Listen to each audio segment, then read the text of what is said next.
Buddhist nuns is being held in Bodh Gaya, the site of the Buddha's enlightenment.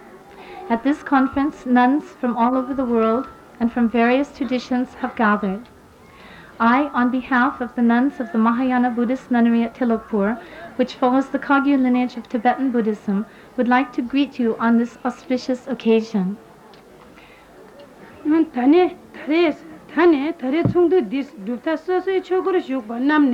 Penzen tarine ngenden ketu sene pepa meilchi kendo yongla dege chungwi tabdang dungan le kyom nuwi tabshe cheche yongge lengen yinchi kese tabshe dedage nangne chachangwa shi matumnas mi dedukte mi rangi ki soba songs deda mi se tuwi tabshe chenas kangla kangsamshi se tuwi tabshe ngebra yongge resamgi duks. The followers of various Buddhist traditions have gathered here at this conference, coming from long distances, facing various problems on the way, and incurring great expense. One purpose of this gathering is to bring peace and happiness to all living beings. The followers of all the various Buddhist religious traditions have a responsibility in this regard. However, since the sufferings of humanity are created by human beings themselves have the potentiality and power to eradicate their own difficulties. Nangba sangi bi chö nangla dewa jungwi shi nyingje tan shenben song yos chö jeba yin chinche te rangyu jangne lalen le ke kantu tu dan namba kundu chagores so jikten ge kam diris mitabu la chachena chö jebi luden phomo ni yobales temba kadin jengis chö kansa lo yi cheta ge yewala tenge yewa tene mes yina luden mai chö duban zamling na nyungsho le metap Rangjin Tongnang la Nuba Chungban Rabo, Toptang Nyungwa Tabu, Ngombale, Tembe Sungbi Chenang la, Di Pui Druba, Mue Chemi Chosungba Tabu Tene Mes. Huenjang Kansa, Rangi Ne Che Drubkap, Sosen Dang Nushuso, Chechung Tembu Rere Nyen Roang Yongsigi Res, Kanda Talin Dubta Rimeki Zuman Nam, Dunzom Nang Ne Maung Ba Soso Chugi Nang da Tadum Nam, Zangma Yang Takba Shik, Lalen Langene, Chogur Shukba Namne, Pomonda Nyamgi, Yarki Kumbe, Yongtabdang, Tabdang Khan Yuba, Minyamba, Songyop Tuba, Donsem Chigre Yomba, Nye Ritin Shugi Ye, Saman La Tashi Dele Shugi.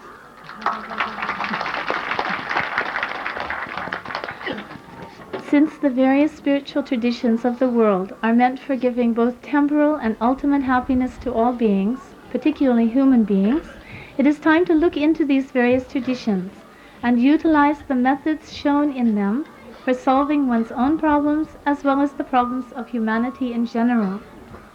In the Buddhist teachings, cherishing others, generating compassion, and having thoughts of consideration for others are explained as the basis for gaining happiness for oneself and others.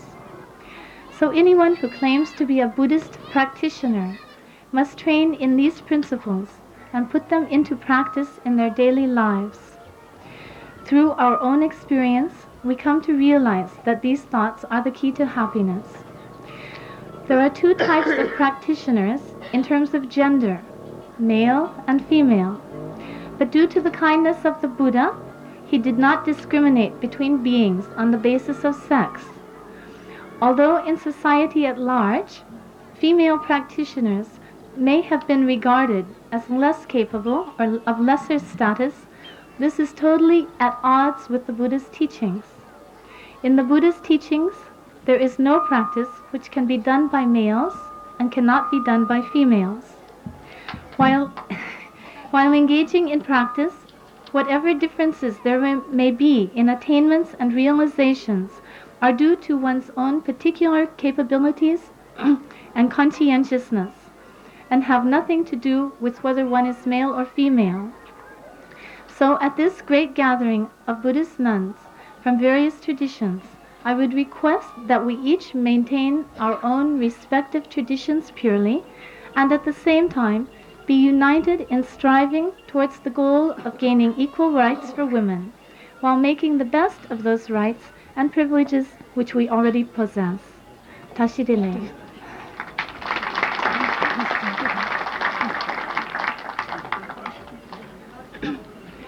Now next we will have a talk by Sister Aya Kema from Sri Lanka on the meaning of ordination, the significance of being ordained as a nun? Thari thanda de sunshe nanye de Ayakemas Sri Lanka ne yins and the Rabjun sorry Tombalame the Thanda da the shugins Govarat.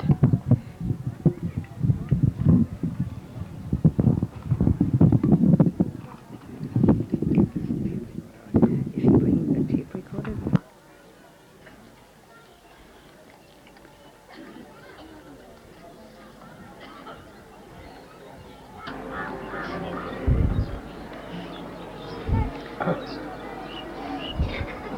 There is this difference between being a nun or a laywoman, and both can practice, of course.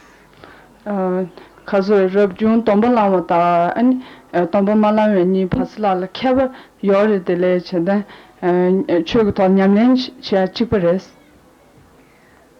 And all four categories, as His Holiness already mentioned, are part of the Buddhist scene: the monk, the nun, the layman, and the laywoman.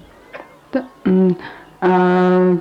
Gundun Gundun da Tsumata Kiavata Pume Kanga Chogash all four are Part of the Buddhist tradition.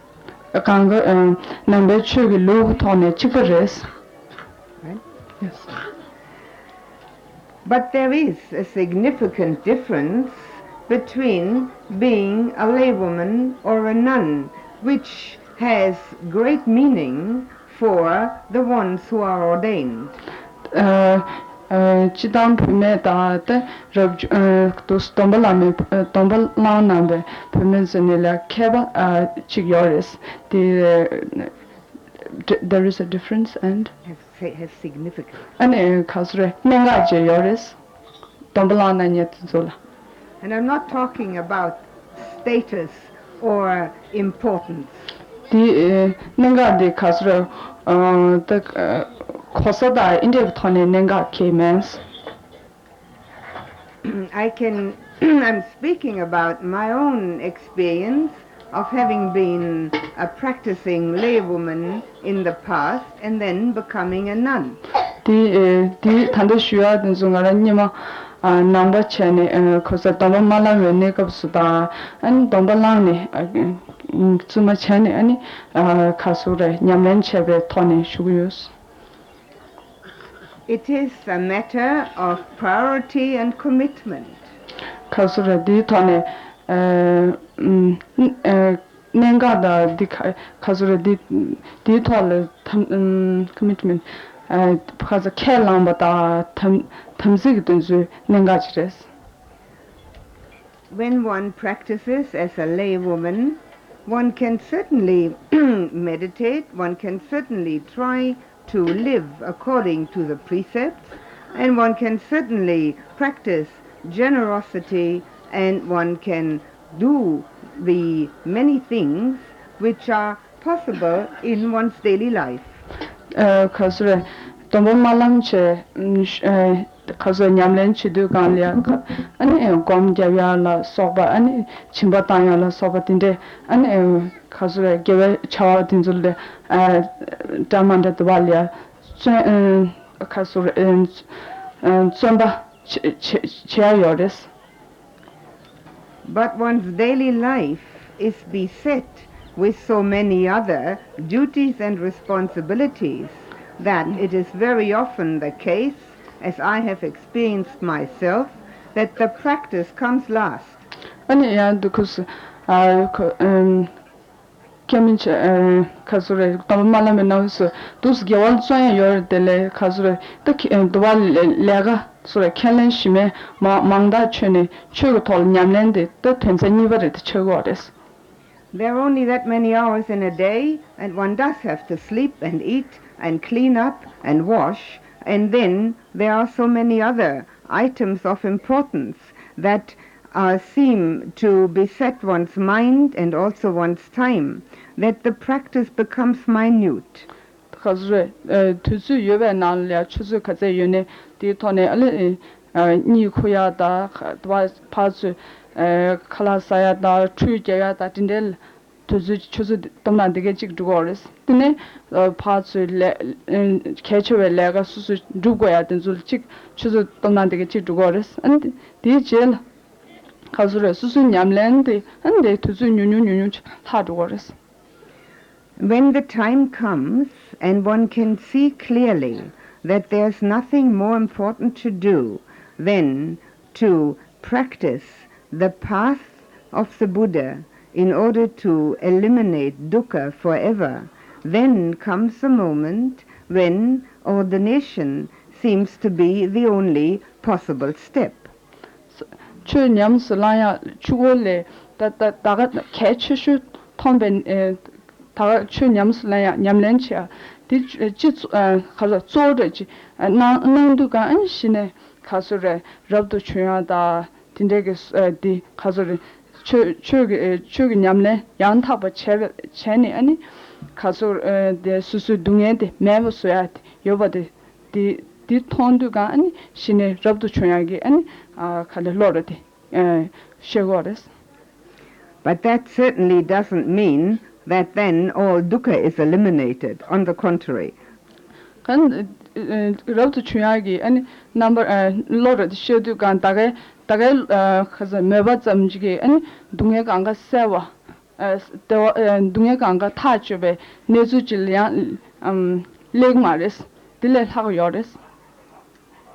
What it does mean is that one should have clearly in one's mind that the priority, the main objective of one's daily activity is the practice of Dhamma.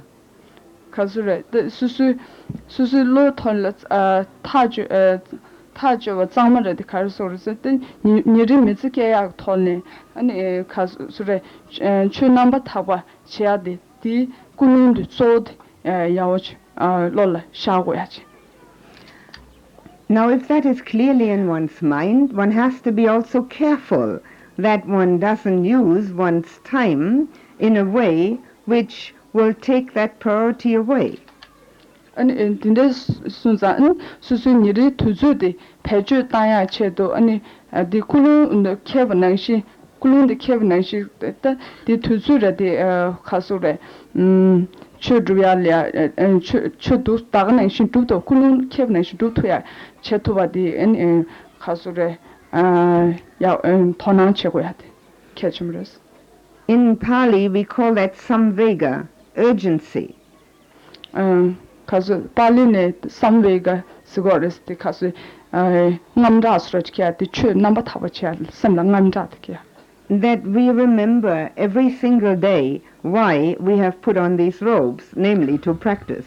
Kazu di niri ani kharchen di tsume tango da lago da tango da shamdo da send zu khon ko ya gyumze khari yime di niri ya uche tengo ya. And now it is important also to determine in one's mind what it means to practice. And the nyamlenchiag tanda khari yime de ya uche monzung gores. In our tradition, we say it consists of two things. Go ahead. Nganzu lugle nyamlenchiag tanda lia tunzani use gores. It consists of study and meditation. Lobchonchia da and the so. Now, when we see, for instance, that these are the two important things to do, that doesn't mean we don't sleep at night, we don't eat our meals, and we don't wash our clothes. The nyamlang gets so harassed the lobchonchia the comjaveti severe shoulder kazure did some chugo drubia mares. And there are, of course, situations where food needs to be cooked, where pathways have to be swept, where floors have to be cleaned, and other things. And Shella Sogoya da Kausue Langa Dwatama Soya that the Daganation and Lagatama the Stayoris. We often find women saying then that this is not Dhamma work. They only want to do the Dhamma work. 탐망고 아니 뒤쪽에 내가 말했어야 깨져 열었어. 근데 준비 내가 된서 최래 말했어. 근데 시주 열었어. That's a mistaken view. 근데 나야 디 논두레스. If we practice, then we can do Dhamma work in any activity. 냠len 남번 타보 차비르진 차와 칸을 이내 최게 냠len데 자야 열었어. And yet we must not allow the activities to be so overwhelming that we do not have time for study and meditation. 야 최게 냠len라 제구스 첼라가 망다르 최제야 롭존다 또 검게로 소바 투쇼치네 디고 말았어. So it means a balancing act. 근데 순자 가수래 코레도 연구랬어. And this balance is something that is often found to be very difficult to maintain. 디 롭존치아다 지당기 레가디 파즐라 코연요냐데 디스칼레 하고랬어. And that's why in the beginning of one's practice as a nun, one needs an experienced teacher to tell one what to do and to follow it with humility.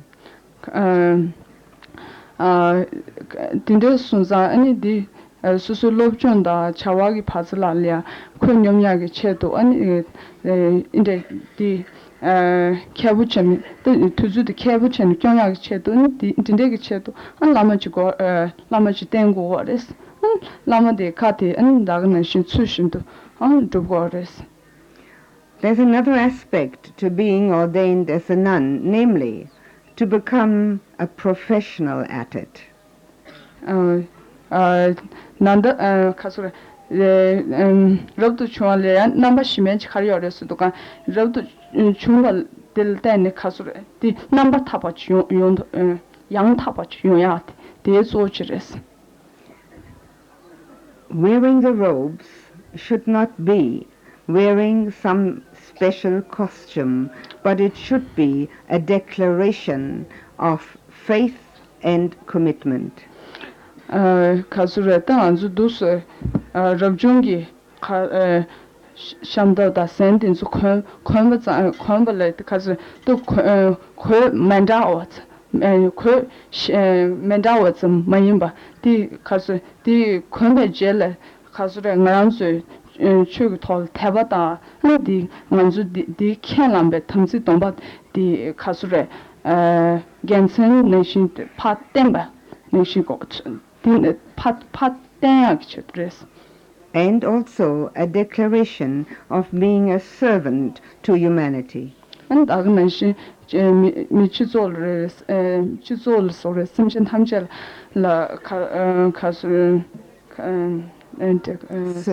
to humanity.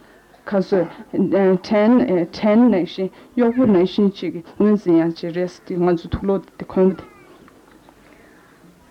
In our tradition, it's anatta. In the Tibetan tradition, sunyata, meaning nothing. Then we're not trying to be something. We're trying to become nothing. Manzu look like nata sigaris. Peve di look nani shunyata sigaris. Kandar tomba sigaris. Tongbas the quad the candice jatuya yours to get Kazangaranzu Tongba nation chap. So in the last essence, wearing this robe means that one is proclaiming the fact that one is trying to become absolutely nobody. Because the Rabjungi Takasura Tagi the quote the Quembe jail, Mingburet carriers the Susu, the Sukan Mayubuch, Yagi Tasrus. There are many obstacles in the way, as you all know. Today, the Chidan Mezilia Kasura Pajas Mekagan, Manguyores. One great obstacle is being a teacher. Gegen Sochi, there is Gigantia, Gegen so Gelgen the Sochi, the Gigantia. People either love you and think you're wonderful or hate you and think you're terrible. 기겐치도 간치 처지네 야구 쉬우지레스 제 따고 지수도 누저 쉬우지레스 따고 알았어. Another obstacle is building monasteries. 야 인데 곰보 샤야체 개겐치 그레샤스. Another obstacle is going on trips. 양 개겐 시멘치 파스시다 도고야 돼 개겐치 그레샤스. The greatest obstacle is the mind. 야 개겐 조지 가르스 수수 셈데레샤스. But never mind, obstacles are there to be overcome. 개겐 가리 유네디 파도 개겐데 세우토와치아드 조지레스. The only thing that counts is that we know why we are wearing the robe and that we know what we're doing while we're wearing it.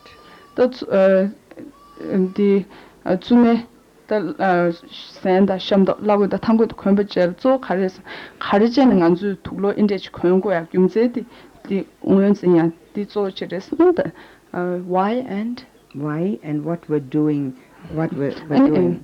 안주 디 권변 내고서 가리카리 지기유면 딜딜 가서 나와 샤야 직 조치레스.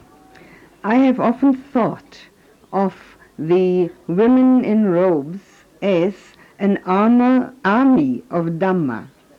가수레 지담 피메조 인데스 럽중기 다 라고다 탐고스 권슈도 간데 가수레 남베 최기 가수레 아마메스로치 능구도스. A successful army has to have the best weapons. 가수레 다 마미든수 가수레 캐럴 파바 중요한 양 야구 중요한 체도 아니 고자 야구 거레스 천 야구 거레스 선저 야구 거레스. What are our most important weapons that this army of Dhamma of women can possibly carry around? What are they?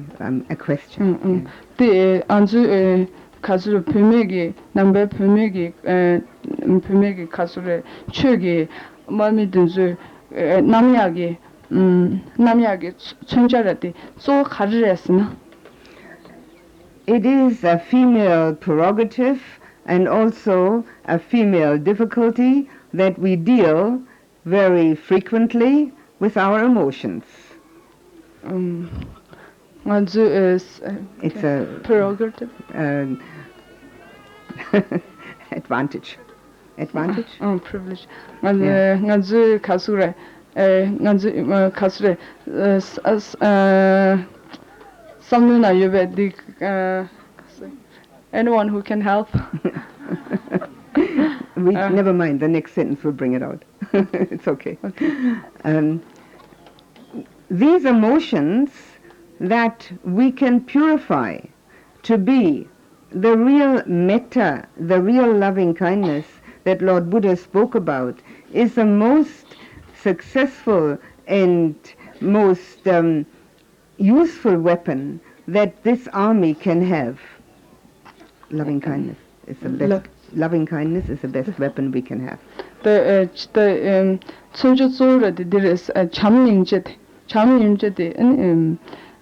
잠인제데 또 가서 남배 가서 표명이 딱 마기 마음이 신 남배 추기 마음이 신들 또 손자를 쪼르도 잠만인제들스. The world that we know, the world that we live in, has an enormous amount of fear and hate, unhappiness and anxiety and dislike between peoples. 안주 지단 취조데 날야 직바다 탁바다 가서 직바서로 저관 혼제데 셰단다 인다그나시 또디 파즈 펜즈 미가와 삼바다 딘수 담만데 요레스. If we want to be the real kind of disciples, then it is our privilege to develop within our own hearts the love that is totally non-discriminating. number tabe loma chinyen dena ani susu nangi semde yake tani kaso chambe thone yake tanya de zores chamba de riksuma chebe kasure chamba de pa kyongdu ga riksuma chewa chen kyongyagi chamba de dindek thone yake tanya de zores. Most people in the world are looking for somebody to love them. Chida kasure 미강고 로 참바지 셴셴지게 참바지 추 참바지 교양의 로와chen 때데오레스. It's our privilege to learn that that is not meaningful, but that loving within our own heart, going out to others with it, is the real practice. 가수에 지단 독스 수수 말라 참 말한 소를 참바다 닌지라와 제야들레 하고도 파 참바다 파 참배 좀 돈은 뜻소레스. And why shouldn't one be able to do that as a laywoman? 아니 이제 가수에 로드 마추원 가수에 지단 페메스 제모토야스 요마레스데. No reason at all except that one's own family is always there to that we grasp at and are attached to. Can you say that? One's own family is there that we grasp at and are attached to when we're laywomen. 지단 가수에 로드 마추에 페메 점민체 도스 데베 네크수 가수에 차보다 셴바르디 수수 노미조만신 요마레스. Wearing the robes is the first step of a renunciation process which could, would one day end in Nibbana. 가수에 rabdu chuwagi kari gochu resu 동안 년중기 람데 gochuni ani tamar tabala dayagi taba daya tabala tabe debut tobyaji korot waters. And living as a nun in a nunnery, one's own family then eventually become just part of the whole of humanity.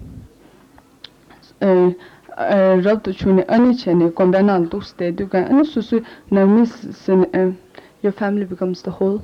The family becomes part of the whole of humanity. Susu namis ne the simjen tamjerati susu namis raj chatu godes. So that is one step in the renunciation of one's grasping and attachment. Dinde sunsa rabdu chundu ganlia ninjung go ninjung de gotsu du gandi khasure rimbare de masune tambo de chegores. And thereby, by not being attached in that way, we have the possibility of an expansion of the heart towards all beings, not because they need love, not because they want to be loved, not because they're lovable or otherwise, but because the heart can do nothing else. It's a bit long, huh? Yeah, it's a bit long. Okay, because we're not attached, we have the possibility of expanding the heart towards people. 수수 삼루날 착바다 셴바디 메두 간랴 아니 가서 수수 샘드 많이 메유디 갸치르 땅야기 누바디 레고요레스. Right. This practice can be the first step of our renunciation after having renounced our hair, our clothes, our jewelry, belongings, and the next step being the renunciation of that attachment which all women know, which are their near and dear ones.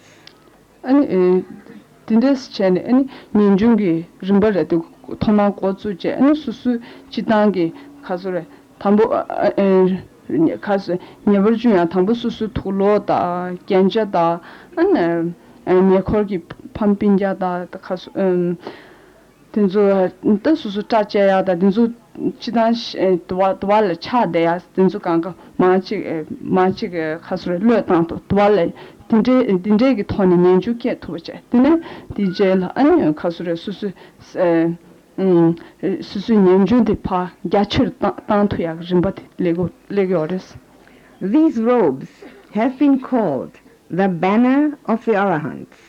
Chida nganzu khazure lagu da thangu shamdo da sen dinzu khazure tarbe gansen nation suwaris. Never mind that we're not Arahants, but we're flying their banner. Nganzu We're not Arahants, but we're flying the banner. nganzu chidan dachum be gansen sigor de le nganzu dachum ba mayne nganzu dachum be khosata rimbate malene kunanzu gansen de zinde ores.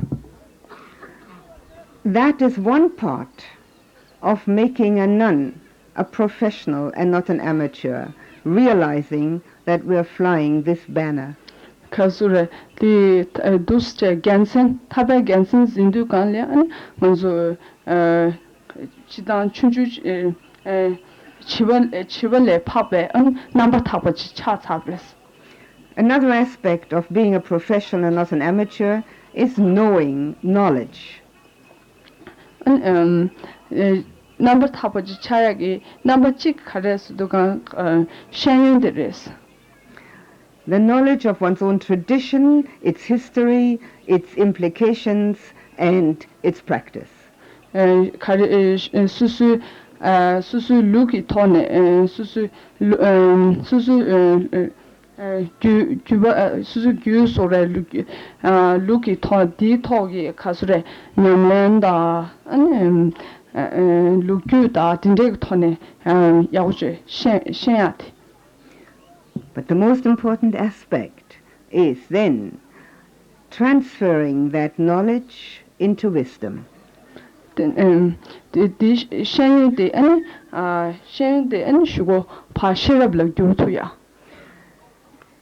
transfer one's knowledge into wisdom means to practice through the meditative path and experiencing that what one knows with the head, with the heart.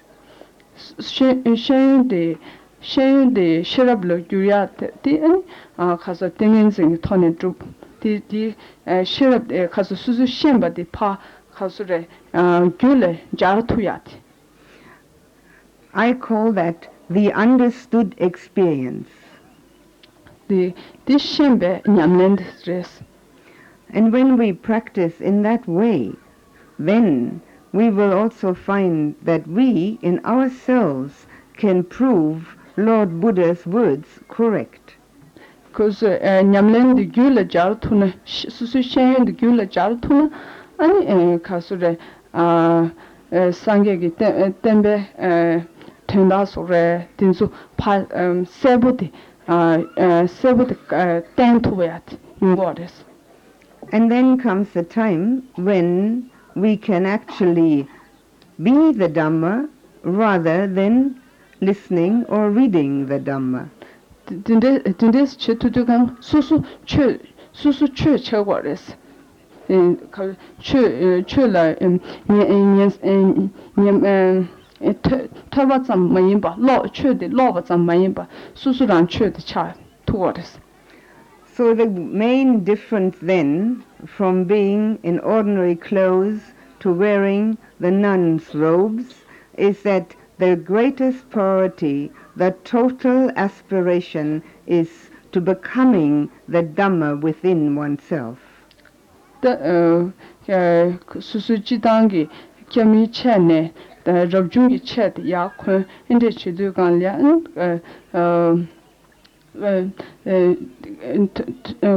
Tandasna, Kovasna, so the Kasura Susu, a chu. Chudu Chugalia Susu Nawa de Masune Nawa Susu Nawa de Tem Ruchimination, so Nawa de Mandachun goddess. In ordinary daily life, one sees that which is good, which is bad, which one wants and doesn't want, which is pleasant and which is unpleasant. 지당스는 수수 야고다 독자다 고야다 먹어야다 키바도 막이든지 간가 두스 통과했어. In the Dhamma, one sees phenomena arising and ceasing. 추나련 추그 턴에 가리 통해 열에서 동안 지단 야 깨보다 시자 뭐파 깨보다 가봐 이 통과됐어. Now the mind likes it, now the mind doesn't like it. It has arisen, it has gone away again. 그 단도 심 거기야 now the mind likes it, now it doesn't like it. Comes and it goes. 단도 심기 거기다가 매버 차봐. 중화다 가봐. With that, one has changed one's reaction to that what we call our life. We've changed our reaction to our life. 아주 치다 매질이야 넘규드 마스네 규버레스. So if we can think of being a professional nun, then we can think of wearing our robes as the banner of the Arahant, making our hearts so pure that they are the weapon against hate and fear. Number 저 주마 넘버 타버체 주마 넘버 타버체브르진 아니 수수 라고다 탕구 living within a different reality which shows nothing but impermanence, unsatisfactoriness and substancelessness. It's difficult. Sorry. 아니 수수 나와데 가리 지난 매진나 대두가 나와 가리샤야 유아스두가 나와들래 미딱 받아 뭔가 매봤다 가수래 자유도 좀 매봐. I consider it a great privilege to be able to wear these robes. I consider it a great privilege to be together with many of you who are also wearing the robes and many of you who are supportive of us to wear the robes.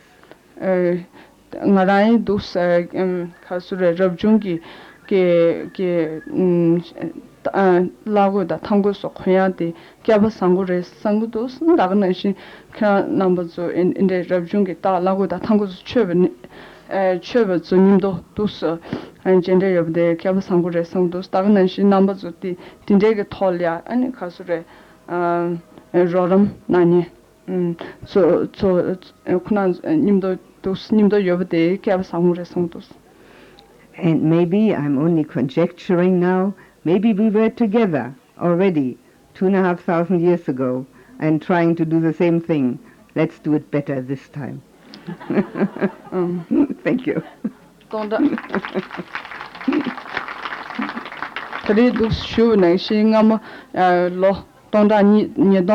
Yedong abje ko le ngan industry yukeres dos nimdo dos an thari ngama nimdo industry of nai thali dile pha khasre thari dile ya ngama nimdo dos yob nai thari dile ya khasa ya ngama manjung thali ya ro ta ya je ro yes. Sorry. Okay. Thank you. Right. Thank you.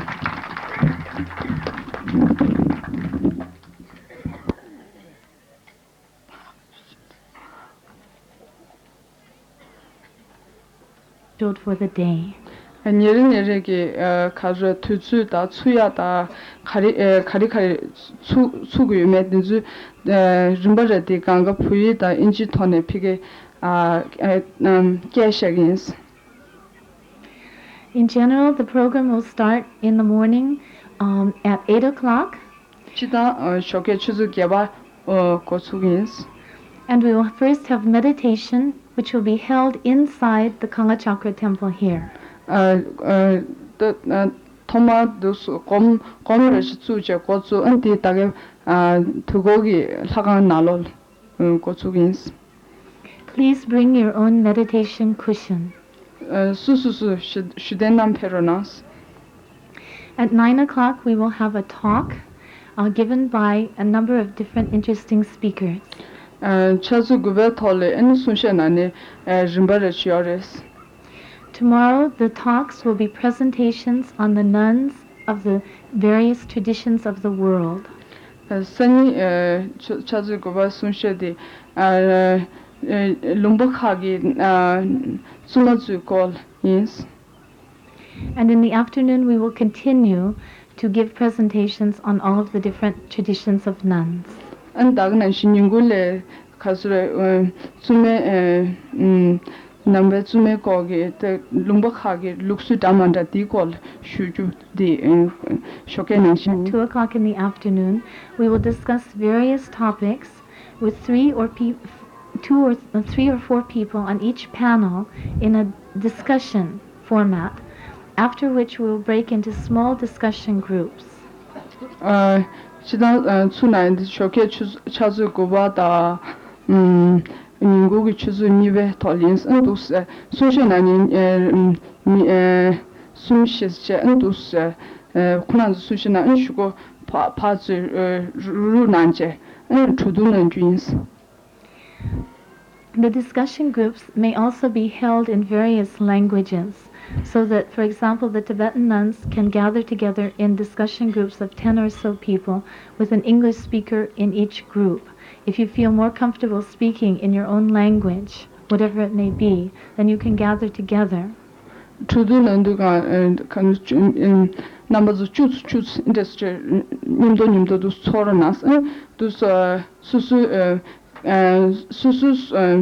lungbe sungi tone tinde na yina anikas ye cuz puriz in puriz nimdo dus churanas anta kil inji sushe nani re inji tone sushe nani re yungures.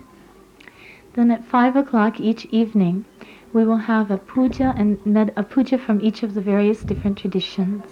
And chazungabe tole and luksu manda tone and sorcerers so dreams.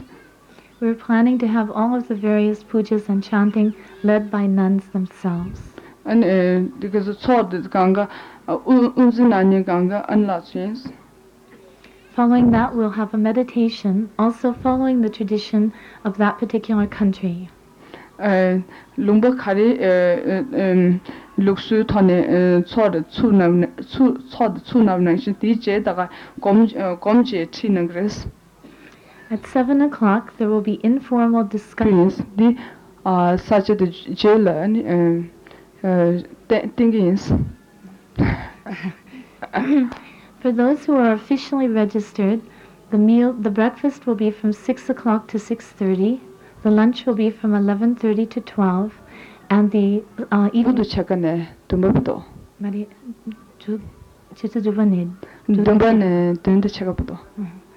And these meals will be held in the Mahabodhi dining room. And Susie answered the Mahabodhi Susie answered the names. We will also be offering tea both in the morning and the afternoon here during our discussion. To do number to Zule Shoketa Ningu Negos search at Tagara Pugins.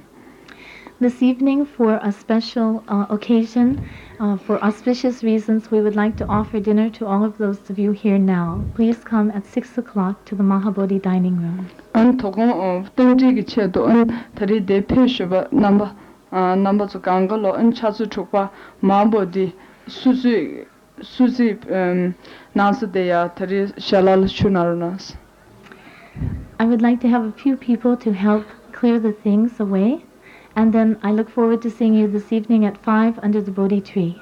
And Tari the Tam Shabe Chaladins part of so Javyagi Cheto Charo Narunas and Dagnashin Chazungaba Tari Chanju Jushin Wall and Somronas. Thank you very much.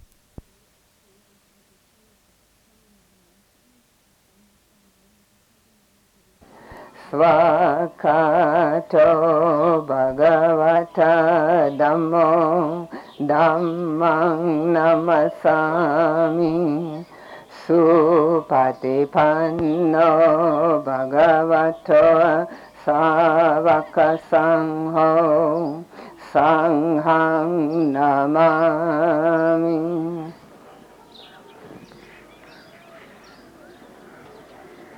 So now to the mundane. I have a message from the kitchen. There was a slight misunderstanding. Oh, Mr. Virakun, come. There was a slight misunderstanding, I think, with the time, the way it was mentioned. Breakfast is at 7, not between 7 and 7:30, to be finished at 7:30. So please, breakfast at 7. We must be punctual. Those people who are doing this cooking for us are keeping us alive. So it is our duty to make it as easy for them as possible. Lunch is at 11:30. They're ready, we are there. It is to be finished at 12. These are the requests. There will be tea served at 3, and for that purpose we have speakers from the different countries. Now our first speaker will be from Nepal, and she needs a translator. So the gentleman sitting next to her is her translator into English. Her name is Sister Dhammavati, and from her biography, which was given to me, it has been an extremely difficult task for her to establish a nunnery in Nepal.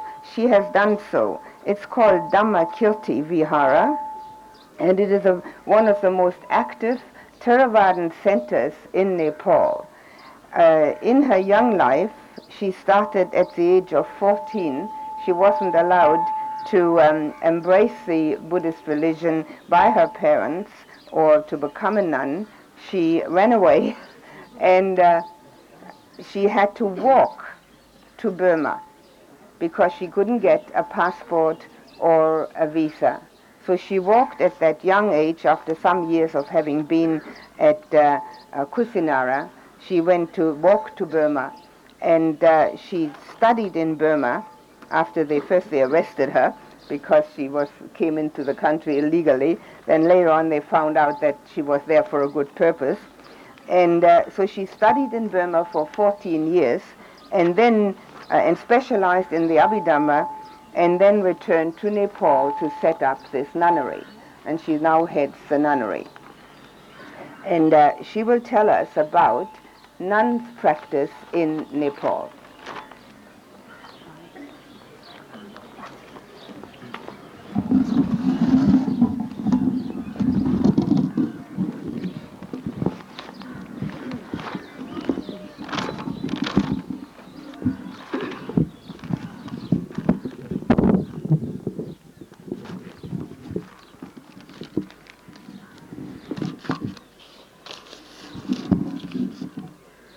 Paila Buddha Dharma Sangha Dawandana Ana Thana Bijana Joti Pantewa Tagalipin Gurma Pindawandana Meeting Fukushita Pindana. I'm not a professor translator, but I will do my best. She said, first of all, my homage to the Buddha, the Dhamma, and the Sangha. And also I pay my respect to the senior monks and nuns in the Dhamma, and greetings to all of you.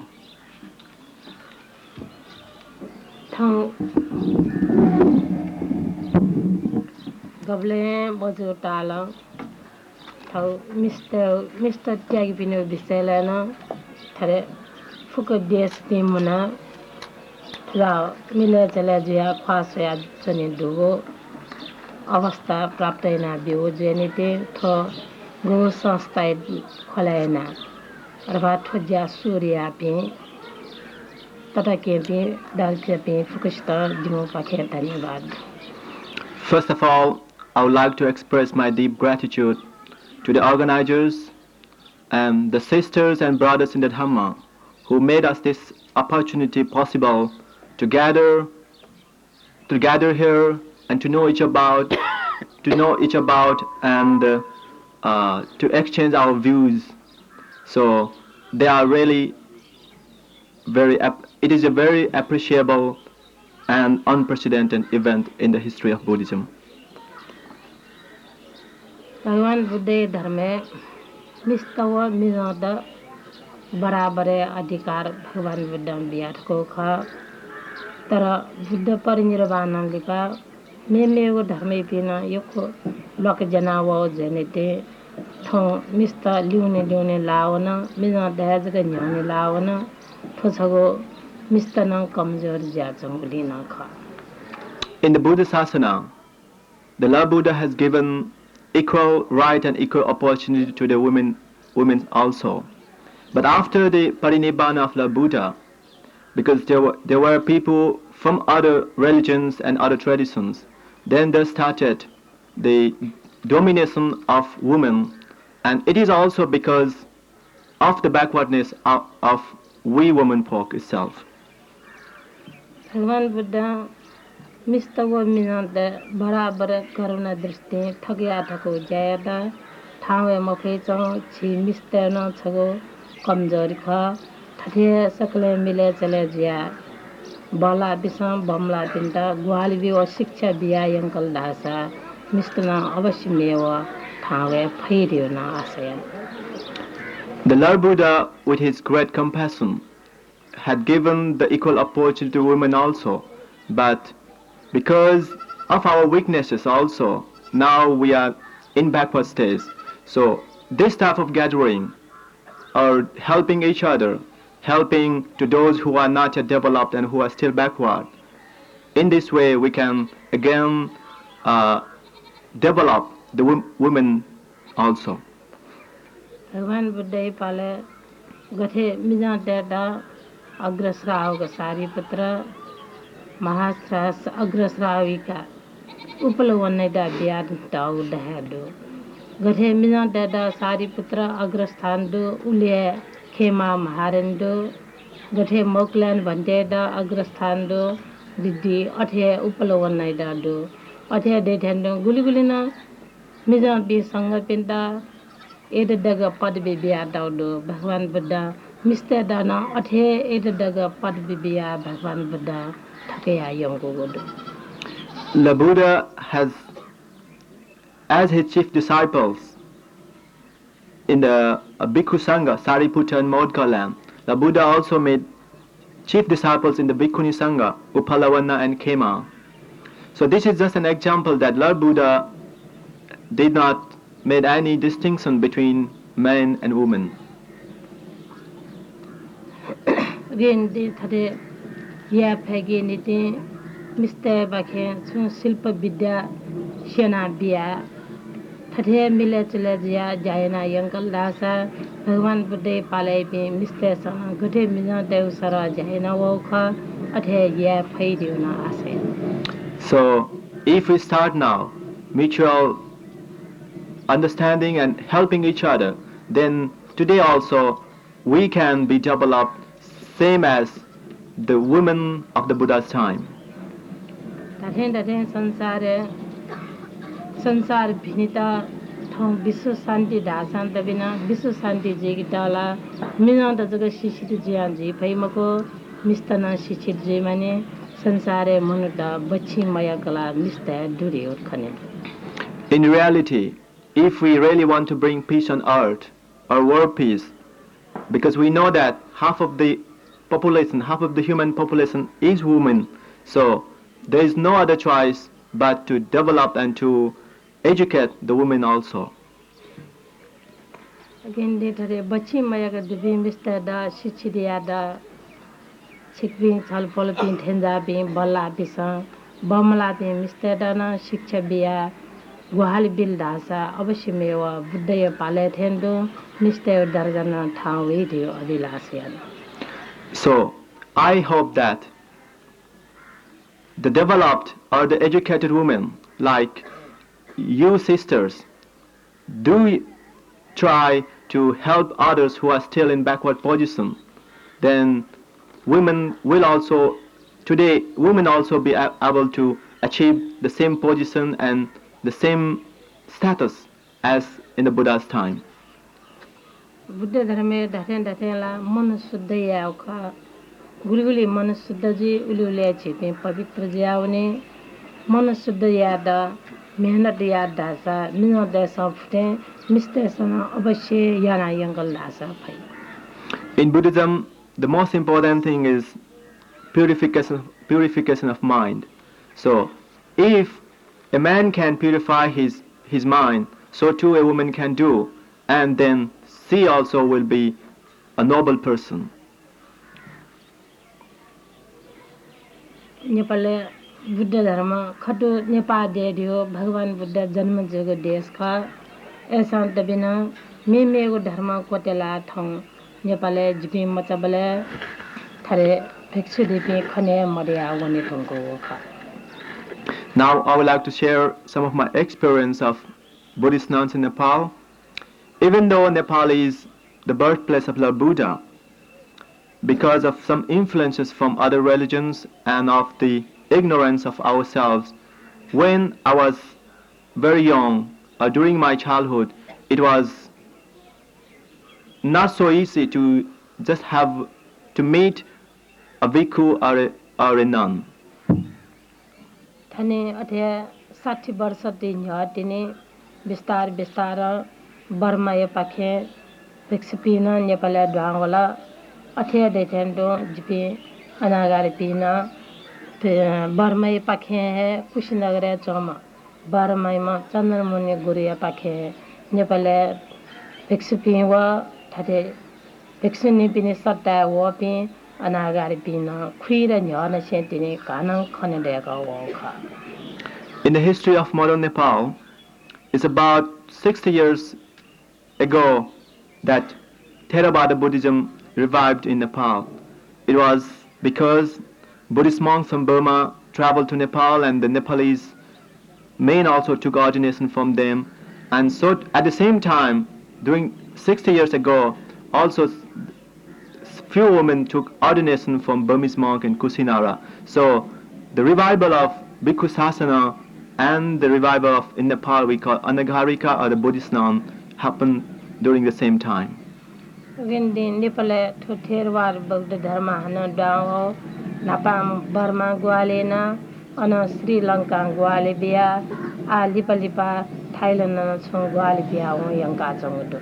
So until now we have had the help of Burma, then Sri Lanka, and these days also from Thailand for the revival of Theravada Buddhism in Nepal.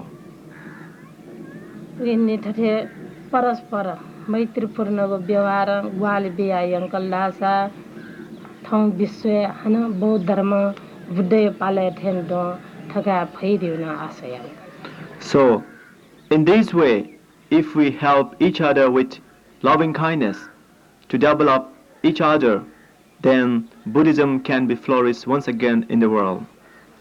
थौ छि ताथें बौद्ध धर्म प्रचारले उनी पिसा महायान हिन थेरवाद का आलोचना मिले मजुथे च छे सकले छदी छपान जया परस्पर गुहाली बिया यंकल दासा बुद्धयो पालेको शासन हन अठे उज्जवलेना छिसा हे फैदियो न आशा.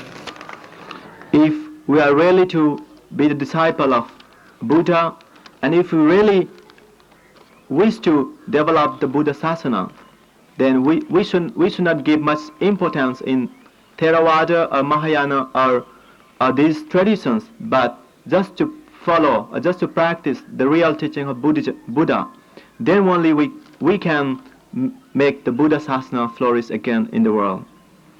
In the Theravada Mahayana का हालाचुने टोदा यथियाना छि सकले परस्पर मैत्रीपूर्ण व्यवहार जना बौद्ध धर्म यदा परस्पर ग्वाली बिया यंके फैगे निमिते सिक्पे सदस्योना जिमसा ग्वाली फना So, without forgetting the differences of this Theravada or Mahayana, but only practicing or putting the practices the teaching of Buddha and helping each other with loving kindness, we can make the Buddha Sasana flourish again. Nepal बौद्ध धर्म खुइरे न्या दावा शान्त बिना अनागार के पीना बुरी बुरी पी छेजना मजकसा दे धमका बराबरी जी का बचा विरक्त जिया जो वहाँ पी हैं जगह ढोखा अथे बजा 22 दुबे प्यावे हुए जिबी नपा दासा जो ठोई हो गया. As I said, the revival of Theravada Buddhism started 6 years ago, but at the time those women who took the ordination as a nun were mostly aged ones, and those who took the ordination as a nun when they were in age, means when they were still young, were in our group or during our time. Nepal नपा mister दा आखा भनियो दियो अधिकार नम्बरो गेनेते खुइरे न्याय पे मिस्ता अफला अफा आखा छ मसा पे जका अफा. In those days, during the Rana's autocracy, it was not possible for women to be educated. So those nuns who were ordained 60 years ago were not educated ones. Rana शासना मुक्त जीत हुनका दिने मिस्टर दा आखा बन्यो दियो छ अधिकार प्राप्त जला वह युगे मिस्टर दा आखा बन्यो जी प्राप्त मजुने बले जिबे राणा शास ने पाले थरे पासपोर्ट मरे को के Burma विश्वने माउखा. And it was only after the Rana autocracy that women also got few opportunity to be educated. And it was because of this Rana autocracy that I had to fled away to Burma, or I had to go to Burma without a passport and cross and enter the country illegally. Burma ona passport morgo कारण jail समेतन चना Burma से माका धर्माचर्य तक से का होया नेपाल होया हन धर्म प्रचारिया होया. And I was arrested in Burma because of entering the country illegally, and finally I was able to get a passport and then studied Buddhism for 14 years, and my study was specialized in Abhidharma, and after completing study I came back to Nepal and have been working for the Buddha Sasana. Nepal होया थकला बखा को सान दबिना बखने नि बिना उस्तमरो नापा नाबाला मचा मचा बिन सादा आखा बनके गुने थालाया नाउखा. When I came back for the first time, there were not even people to listen to the Dhamma. So first I started to teach to young children. अले अथे आखा बनका छकु त था न्याना अन थासे बिहार देका लिबा विस्तार बखा कनेगो सूर्यना. Then we were able to buy a very small piece of land and then built a small vihara, and then we started to preach. Then there started there came few people to listen to the Dhamma. अले वह मत बे आखा बना का दे बे आ तोरी जाओ अवस्था Emmy school ना आखा बना विद्वान जाओला बिहार ना छु बौद्ध शिक्षा डोले वह मस्ते पाखे ठौ ग्वाली दयाया सुन धर्म प्रचारिया द अफया वखा. Because first we started to teach the children or younger students, and these younger students are already grown up now, and they also had good education in their university or schools, and with the help of all these students, now we are able to work for the Dhamma. Jibin Nepal होया सुरन चाहिँ धर्म प्रचार्य गइ चलो थौ नेपाल ठंगो नि स्वर दुवे बिच विस्तार धर्म प्रचार ज्याओ थौ धर्मकृति बौद्ध अध्ययन गोष्ठीदेखिको मिसा पिङो मिमा देगो ल्याम लेसपिनको छगो संस्था नाउ खोले ज्या चंगुड It has been now about 23 years since we came back to Nepal, and during this time we have been able to establish a youth section of the Vihara also, which is called Dharmakirti Buddhist Study Circle. आठौं नेपाले अनागार पि फुइमा मयाका ददा उली मध्ये बुली बुली बुरी बुरी पिनादो अरबा बैसदन पि ब्याया न्याया अनागार का जुपिन जुइदो जुपिना सुइमतिदो. At this time, there are about 60 Buddhist nuns in Nepal, and half of them are aged ones, and half of them are in their age who are working very hard for the Dhamma. आजिम सन फुटे अठे मस्तदा आखा बंगियो चानिच का बुद्धफजाइना बखां कन्यो फुगो बिहारे वो पिंदा जोरा वसा पुन्क्यो याना दयो बिहारे वे पि जोरा वसा पुनि पि अठे गुसाती सदस्य बिंदु.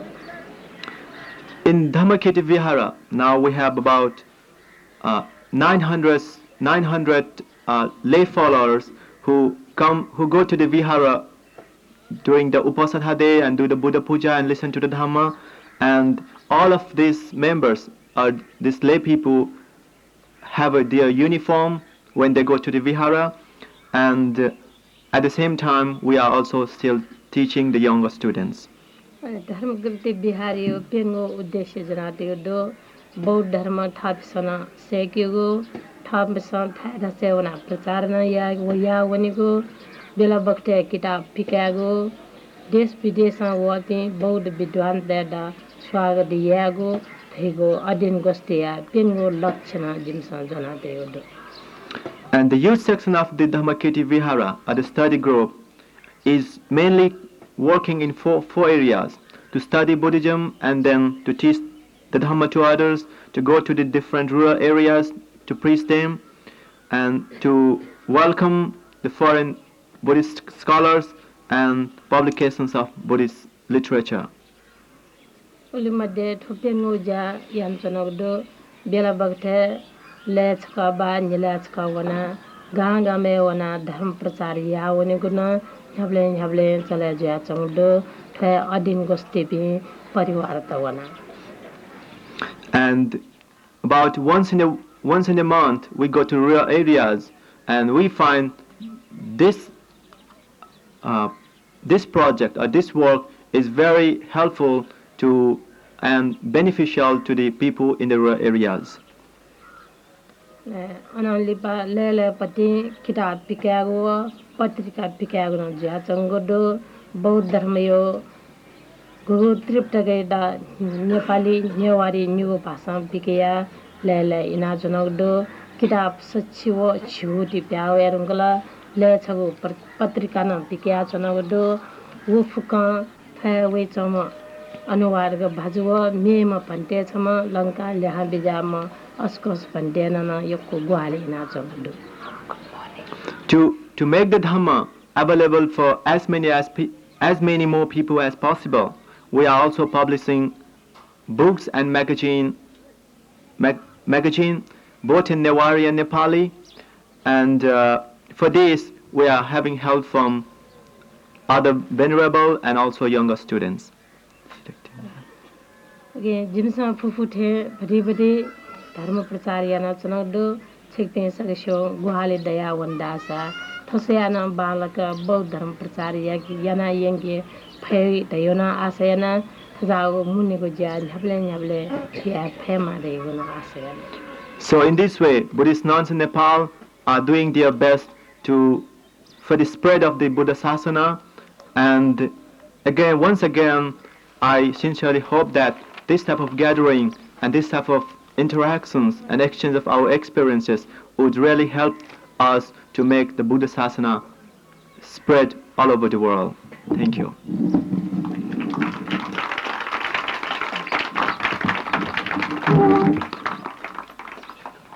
We are indeed grateful to Venerable Dhammavati to have brought us the news from Nepal, because most of us are not familiar with the practice of Buddhism in that country. If you have any questions of any of the speakers, for which I hope we will have time after all have spoken, please make a note of it on a piece of paper and then address the speaker that you have the question for. We don't want to interrupt it now. We would like to have everyone give their country's practice first, and afterwards hopefully we have some time. Our next speaker will be the Venerable Yung Kai, and she will talk about the Chinese Bhikkhuni tradition. She herself was born on the mainland of China, but when she was very young she already went to Hong Kong and grew up in Hong Kong. And she studied in Canada and has a degree in microbiology from the University of Toronto. She then returned, or went rather I should say, to Taiwan and lived and studied at the Fo Guang Shang Temple in Taiwan for the past 4 years and was ordained in Taiwan as a bhikkhuni. And she will tell us about the Chinese bhikkhuni tradition. Thank you, Ayya Khema. And good morning, brothers and sisters in the Dharma. As Ayya Khema had just introduced, because myself was study Buddhism and also ordained in Taiwan, so I will share with you about my knowledge on the situation of the bhikkhuni in Taiwan. I think before we go into the situations of the bhikkhuni in Taiwan, it might be a good idea to have a background knowledge about Taiwan and the history of Buddhism in Taiwan, because some of you might not know where is Taiwan, what is Taiwan, and how big is it. Taiwan is the subtropical island province of the Republic of China. Is situated along the southeast coast of the mainland, and it has an area about 36,000 square kilometers and has and is made up of about 78 islands. But the main island itself is about 394 kilometers long and 144 kilometers at the widest point. And it's separated from the mainland by the Taiwan Strait. The population of Taiwan by the end of 1985 was a little over 19.3 million people, and 70% of these had claimed themselves to be Buddhists. The density of the island is one of the highest in the world because the urban concentration is very intense due to the fact that over 70% of the land is mountainous. Now, about the Buddhism in Taiwan, it was believed that Buddhism was first introduced into Taiwan around the 12th century when the first Chinese immigrant started to immigrate into Taiwan from the mainland. And according to the Chinese custom, and I think this is true with other nationalities, when people they go from their hometown to a new country, they usually will bring along their own religious beliefs or their own traditions with them to the new country. So it's the same case in Taiwan. When the Chinese first moved or immigrated to Taiwan, those who believe in Buddhism brought along the Buddhist statues or whatever their religious belief with them. But the situation wasn't very clear-cut because due to a lack of historical records, we don't really know what are the situations were like during that time. A lot of the Chinese started to immigrate not till the 14th century or 14th century when Kosika, who went to Taiwan and reclaimed the island from the Dutch occupation. And then between the period of 1895 to 1945, Taiwan was being occupied by the Japanese. And during this time, a lot of Japanese influence came into Taiwan, since Japan is a Buddhist country. But the Japanese Buddhist tradition is quite different from the Chinese tradition. Some of the examples are, for example, the Japanese, they do not observe vegetarianism very strictly, while the Chinese tradition, they do. And also, the monks and nuns, they are allowed to get married, while the Chinese Buddhists, especially Buddhist monks and nuns, they have to observe celibacy very strictly. So during those 50 years, a lot of the Japanese influence on Buddhism came into Taiwan, and so the situation was quite confusing.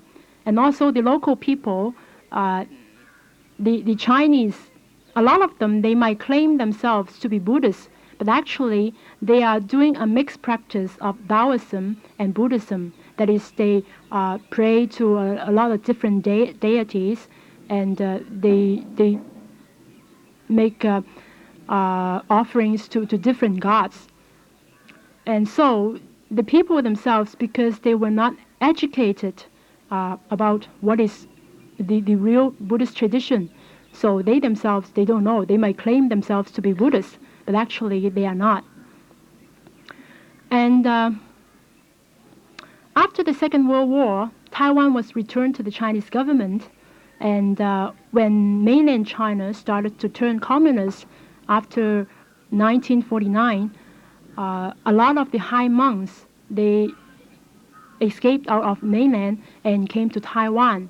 And since then, they started to establish a lot of Buddhist monasteries. They started to educate the people about Buddhism, and they do a lot of Dharma work, a lot of Dharma propagation to revive the Buddhist situation in Taiwan. And they after they came, a lot of the confusions of the Buddhist situation were being cleared up. Maybe we could go back to when Buddhism was being first introduced into China. It was believed to be introduced into China around the 1st century AD. And although all through these 19th centuries, there were no such thing as a central organization that organized all the Buddhists into a whole community, but there is no really big conflicts between the different practicing schools. And then on April the 1st of 1912, that is the first year of the Republic of China, the Chinese Buddhist Association was established in Shanghai. And in 1928, they adopted a new name called the Chinese Buddhist Society. When the representatives from throughout the country, they gathered together in Shanghai the following year, they adopted the present name, the Chinese Buddhist Association, and now it's called the Buddhist Association of the Republic of China, or BAROC for short. And because of the 8-year war of resistance against the Japanese, BAROC's first National Congress could not be held until 1947, and this took place in Nanking. The members of the Sangha who later moved to Taiwan, they acted jointly with those who were born on the island, and they reactivated BAROC in 1950. And so in the past 30 or 40 years, Buddhism is really flourishing in Taiwan. Up to date, there are about 2,000 Buddhist temples and organizations registered with the Chinese Buddhist Association. The figures I have, they are just a rough number because up to now we don't really have any statistics, actual numbers on all these temples or nunneries or the number of monks and nuns. We could only have a rough figure.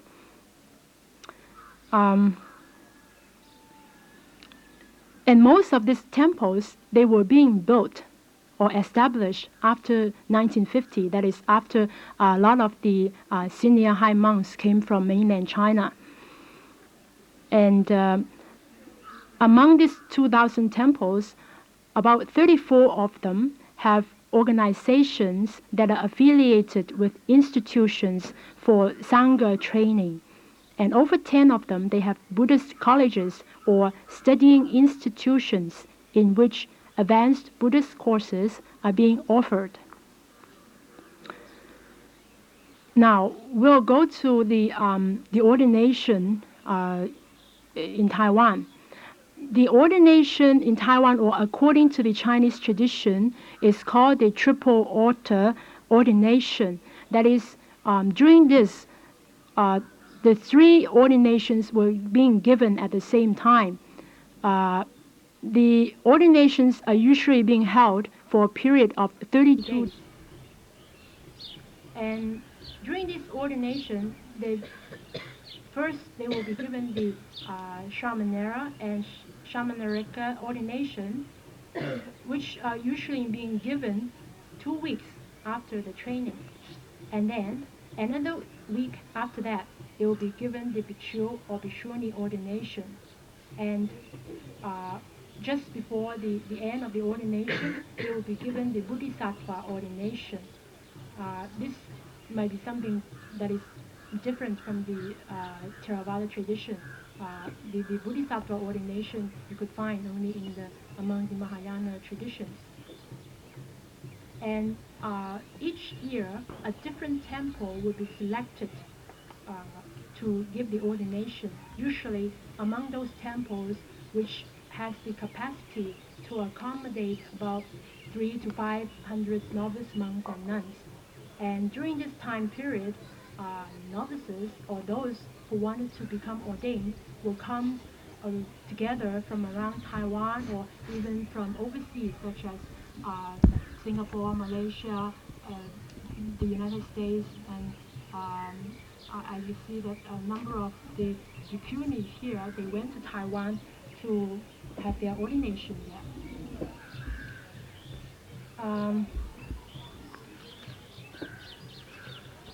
So during this time, as I said before, the novices, they will be taught the correct behavior of a monk or a nun.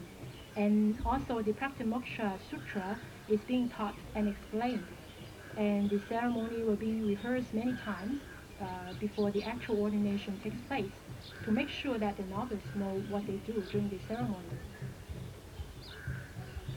According to the statistics of BAROC, over 10,000 monks and nuns have been ordained since 1952 in Taiwan. And about 3/4 of these are nuns. That is about 6,000 to 7,000 of them. This phenomenon of the nuns' population being much bigger than the monks' population is a special phenomenon one can find only in Taiwan or Hong Kong. And personally, I think there are several reasons for this special phenomenon. First of all, in the olden times, is a lot of the monks, they because this is the only way the son from a poor family could survive or to have a... Dan Tun is professor from Mandalay University.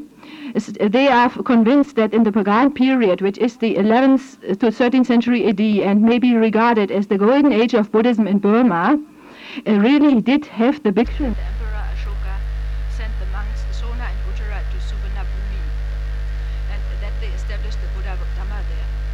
Now, Suvarnabhumi has been identified with the tone in Lower Burma. There's also a differing view which identifies it with Sumatra. But if Suvarnabhumi was the tone, then it is the capital of a Mon kingdom at that time, and there are inscriptions to show that Theravada was existing there at an early age. Now, there are also found stone inscriptions in Pali and Lower Burma, and near Prom and another place, and we know that the Pyu people who lived there before the Burmese arrived were Theravada Buddhists from these inscriptions. They include nice pieces of gold in the British Museum on which there are written Pali formulas. From the Chinese chronicles, we know that both boys and girls of the Pyu were educated in Buddhist monasteries, and that they left at the age of 20 if they did not feel inclined to the religious life on a lifelong basis. This is very significant because in view of the Vinaya regulations of the age limit for higher ordination and in connection with modern Burmese practice at village level in the central regions of Burma, which is the heartland of the Upper Burma Kingdom, there is a strong indication for the existence of the Pyu Bhikkhuni order before the Burmese moved in and made it the nation that we know now.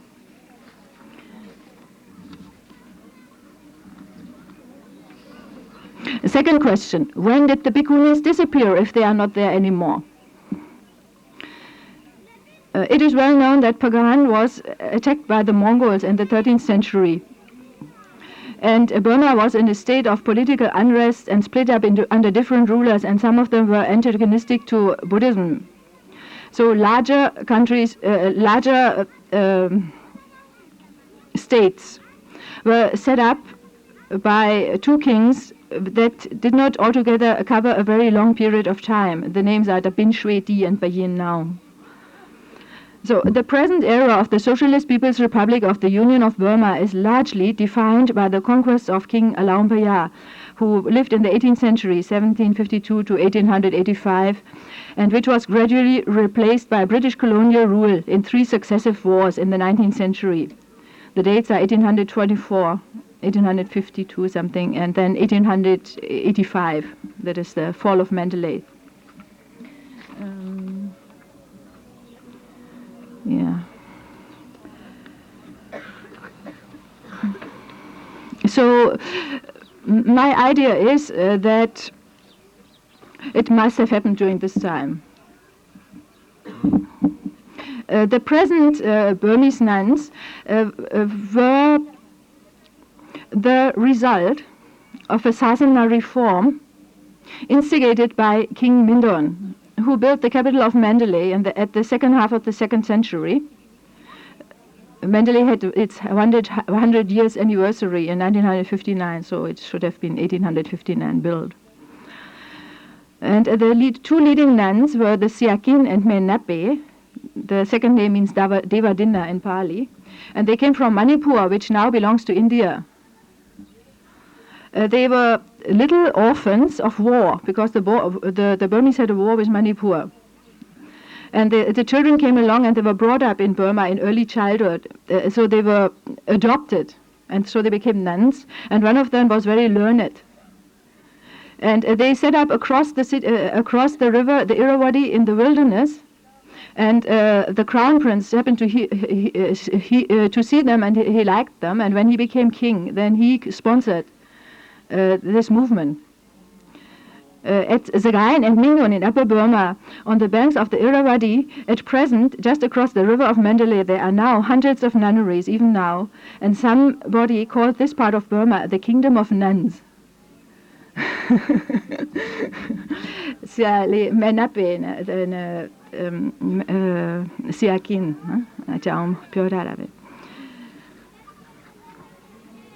yes. When I was talking about the equal rights for women, there is, however, that little extra of male superiority referred to as pone. You see, a man has more pone than a woman. And pone means baga. You see, ponji is a monk.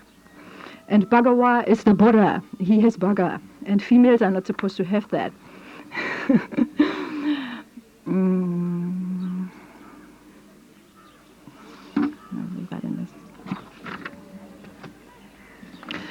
The census, the Sasana census,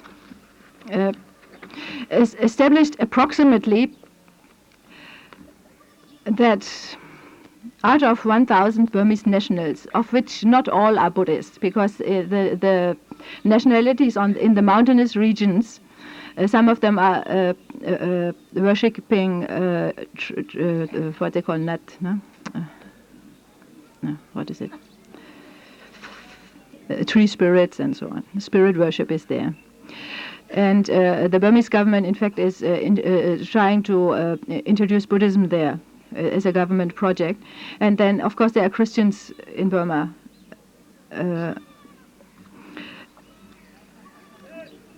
So, what is here? Yeah.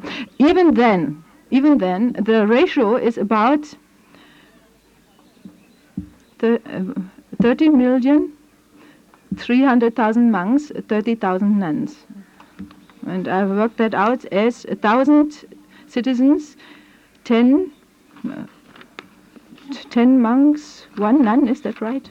Or is it 1 0 wrong? Dann habe ich doch hier irgendwo aufgeschrieben, wie das war.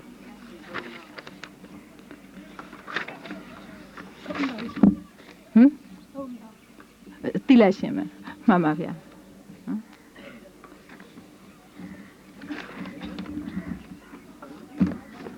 Yes, you work it out yourself. No? 30,300,000 nuns, 30,000. But it's quite a neat little packet.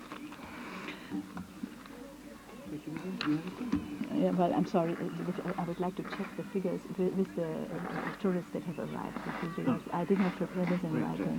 And you see, I'm sorry. No, please don't take it. I will introduce you to the ambassador. You see, who is there with the party. That will be a very good chance. Ich hatte doch noch was. Ah, yeah. So now it may be possible to search for ways and means to interest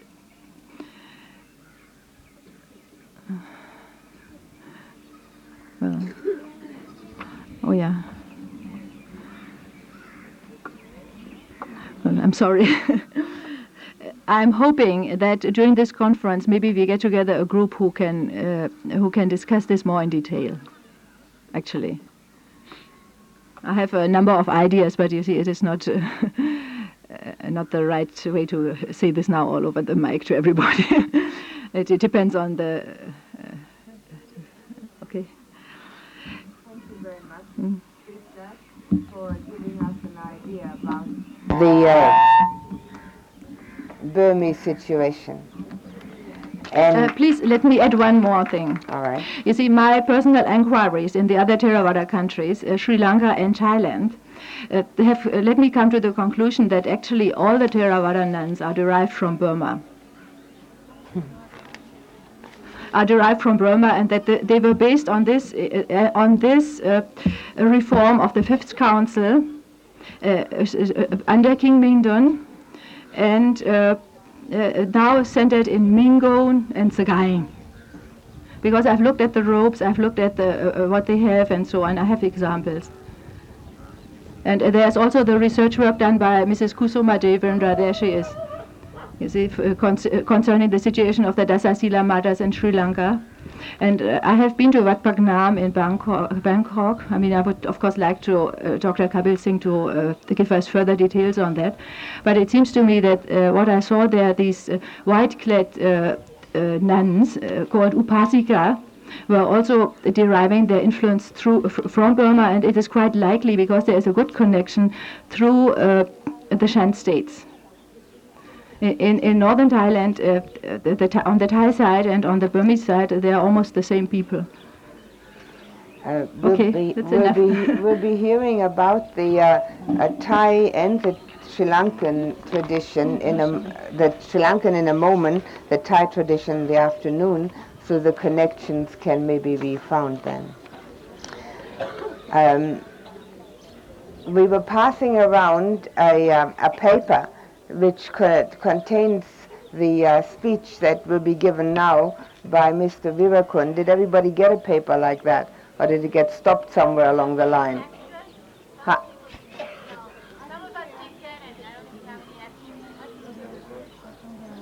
Where is the pile? Where did the pile get stuck? It ran out. Then could maybe two people use one paper? You got more? No. Huh? No, wait a minute. Wait.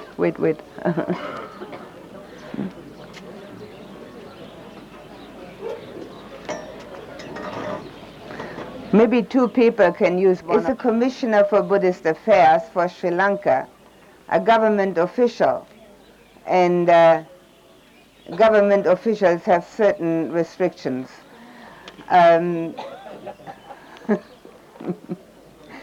However, in his own personal ideas, it has been very evident that he is trying to help the nuns in Sri Lanka who in many instances need a lot of help. So he also is the only male on our panel, which I think is very fitting. I think we should hear from both sides.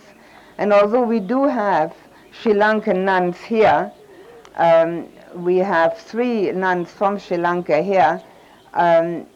Virakun, in his capacity as Commissioner for Buddhist Affairs, knows all the nunneries, has made it his business to visit the nunneries in Sri Lanka, and has an overall view of them. Whereas if one lives in one nunnery, one knows one nunnery.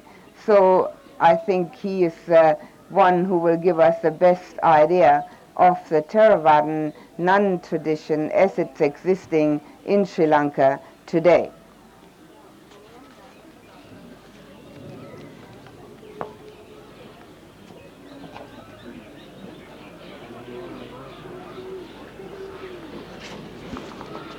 Reverend Sister Kema, venerable monks and nuns, friends.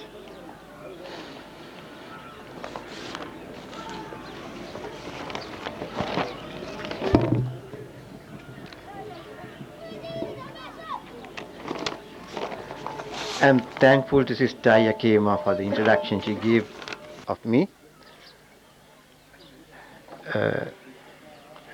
When many other speakers who could give various instances about the nuns' lives, she said new things about only one nunnery. Well, I must straight away admit that I have not lived in all the nunneries in Sri Lanka. I have not lived even in one nunnery in Sri Lanka. You came to mine. I went there, but I didn't live.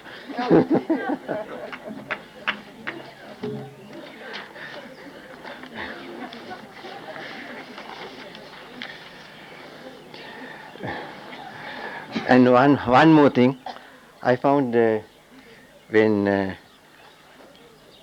earlier speaker was introduced, Friedgard Lotte Moser, our Venerable Aya Kema, really mentioned and made a real distinction that she was not a nun. I was hoping that I would be called not a monk.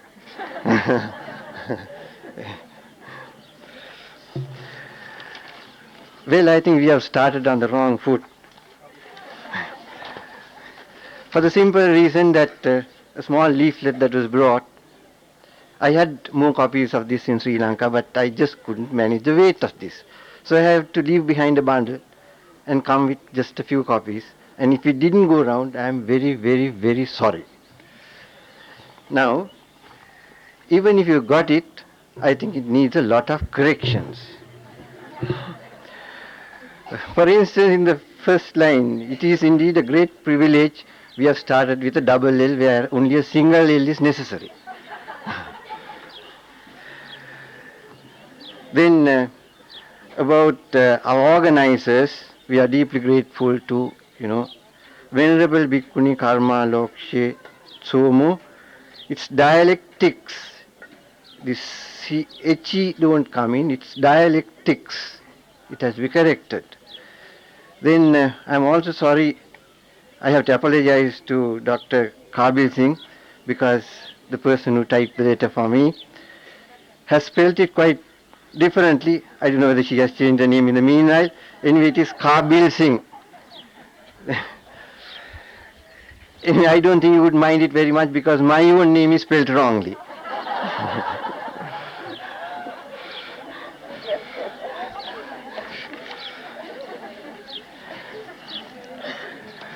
Then about facts, in the second page, the figure 2 is missing, but although the digit 2 is missing, it means second page. Third para, we have said Thero in 1803 from the city of Amarapura in Burma by Venerable Jnana Vimala Tissa. Now, Venerable Jnana Vimala Tissa, and later on by this name given, that is Ambaghavati in the Sabhavara Jnanaswami. So that has to come in. Well, that is if the facts are really necessary. Then of course there are a few other mistakes like members coming in for numbers and quite a lot of things. But one very bad mistake I have found is on page 3, one but the last paragraph. Page 3, one but the last paragraph. I have said woman has been favored by nature to receive certain assets much in excess of her male counterpart, and one such is the Dhamma.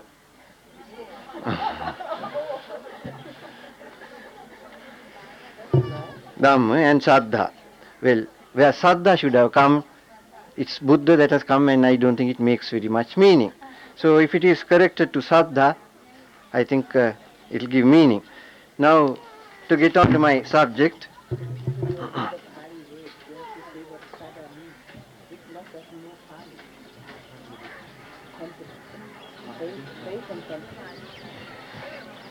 yes, now Saddha means faith and confidence. The Pali word Saddha means faith and confidence.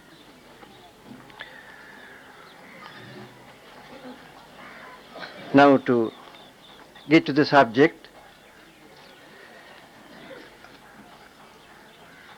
I must say I am very, very happy that I have got this opportunity to meet you all, and I believe most of you share my same views, because we in our own countries have been speaking about the fraternity of Buddhists in our country. In Sri Lanka we speak about the Buddhists in our country, but not very often do we meet the other fraternity of Buddhists that live in various other countries. Now today, last night or last morning when we arrived here, and from that time onwards we have been living in a very, very friendly atmosphere with Buddhists from all parts of the world, and this feeling of friendliness, fraternity that has expanded. So I think our atmosphere is gradually growing up, and I believe what we are in for, what we are trying to hope for, is growing up in a very friendly atmosphere. That's very necessary, and so I am very, very happy that we are now in a group thinking not only from our particular country, but as a congregation representing so many countries in the world. Then we are very, very thankful to the organizers, as I even yesterday mentioned, but I don't think our obligations could be exaggerated by once again reminding you of the tasks, of the expectations that the organizers had in mind when they started on this venture. It's really great, and I hope the fruits of this too will be not short of their expectations. Now to come to Sri Lanka, I believe you know where Sri Lanka is. Yes, at the very southern tip of India, and nothing very much was known about Sri Lanka till very recently. Only thing that was known was, I suppose, tea and Buddhism. Now we are speaking of various other things, and I think every Indian newspaper flashes so much of news about Sri Lanka. True or otherwise, I don't know. But anyway, now, thanks to whatever has happened, Sri Lanka has come to be known. Well, Buddhism came to Sri Lanka once again during Emperor Ashoka's time. Emperor Ashoka had a son, Mahinda, daughter Sanghamitta. Both these entered the order, Bhikkhu and Bhikkhuni. King Emperor Ashoka and our ruler in Sri Lanka, Devanampiya Tissa, were pen friends. And due to this, it was decided that Buddhism should be sent over to Sri Lanka, and he selected, or perhaps the monk selected, Venerable Mahinda, Emperor Ashoka's own son, to take on this mission. He went over to Sri Lanka on the full moon day of June, and there was so much of enthusiasm generated in the people in accepting this religion. And as it is always in religious things, it was the ladies who took to it more. Ladies found that this was more dearer to their hearts. But when they found so many males entering the order of bhikkhus, they had to go to this Venerable Mahinda Mahatheru and request him that they also like to enter the order of bhikkhunis. Now Venerable Mahinda told them that that was not possible and a bhikkhuni had to be brought. Now until the time the bhikkhuni was brought, these ladies did not keep quiet. They were so very enthusiastic. They were so very enthusiastic about the expectations, and they took the form of bhikkhunis and were expecting the mission from India. Well, it was Venerable Sanghamitta bhikkhuni who turned up. In the meanwhile, as I said, we had the shaven-headed, robe-bearing, one-day meal, celibacy offering, celibate, what we call now nuns. Now these persons who had renounced worldly life, worldly expectations, worldly attitudes, and who were living in a life of recluse, were expecting the mission of Sanghamitta nun, and she turned up on the full moon day of December, in the month December in a year, and that was the time the Bhikkhuni order started in Sri Lanka. So it started in a very grand scale, because even before she came, the preparation was made in Sri Lanka for the acceptance of that. You will recall exactly what happened during the time Mahapajapati Gautami wanted to enter the Bhikkhuni order. Well, she was there again with a group of ladies who were expecting to enter the ordination into the Bhikkhunihood, and they were clad and they were almost nuns even before the ordination was given. So same thing repeated in Sri Lanka.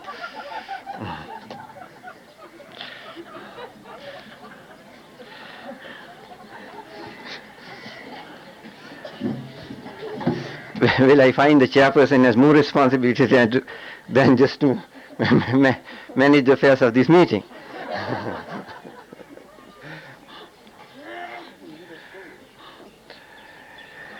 And we also recall with much gratitude the part played by Venerable Ananda. Now I say this Mahatheru Ananda, who was really the repository of all the Dhamma that was enunciated by the Buddha, then Mahapajapati Gautami, and also this Bhikkhuni Sanghamitra, for something I will come on later on. Now,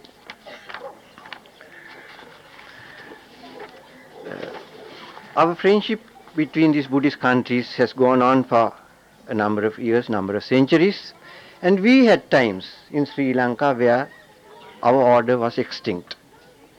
Not bhikkhunis, even bhikkhus were not there.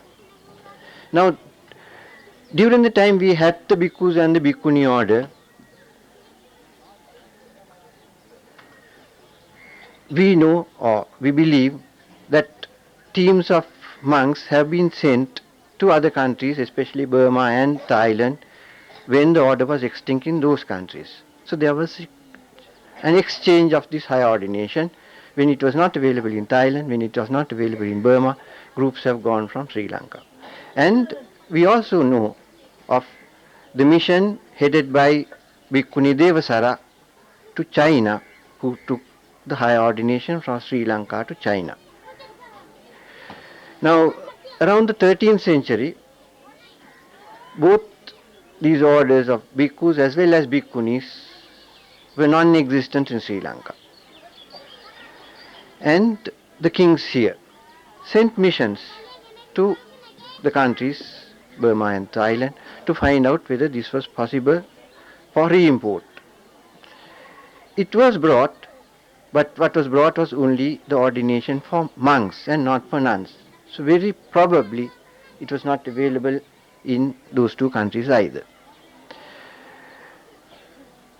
Then in the recent times, around the 18th century, there was again a big revival, and that was a time when the order of bhikkhus was non-existent in Sri Lanka, and persons donning the robe, that tradition continued, although the real monks were not there, the higher ordination was not there. They were clad in the robes, shaven-headed, and they tried to lead a life of monks. Some call them bhikkhus or monks, some call them Ganinansis. Now whatever it was, they were not monks with high ordination, and there was a need to bring it back. And it was in 1753 that this ordination was brought to Sri Lanka from Thailand. Then in 1803 and sometime later, ordination was brought to Sri Lanka from Burma. So now there are three sects existing in Sri Lanka among the monks, depending on the source of the import of this high ordination. You have the tradition brought from Thailand and the traditions brought from Burma. Two places in Burma, one from Amarapura, one Ramanya. Now we have three sects in among bhikkhus.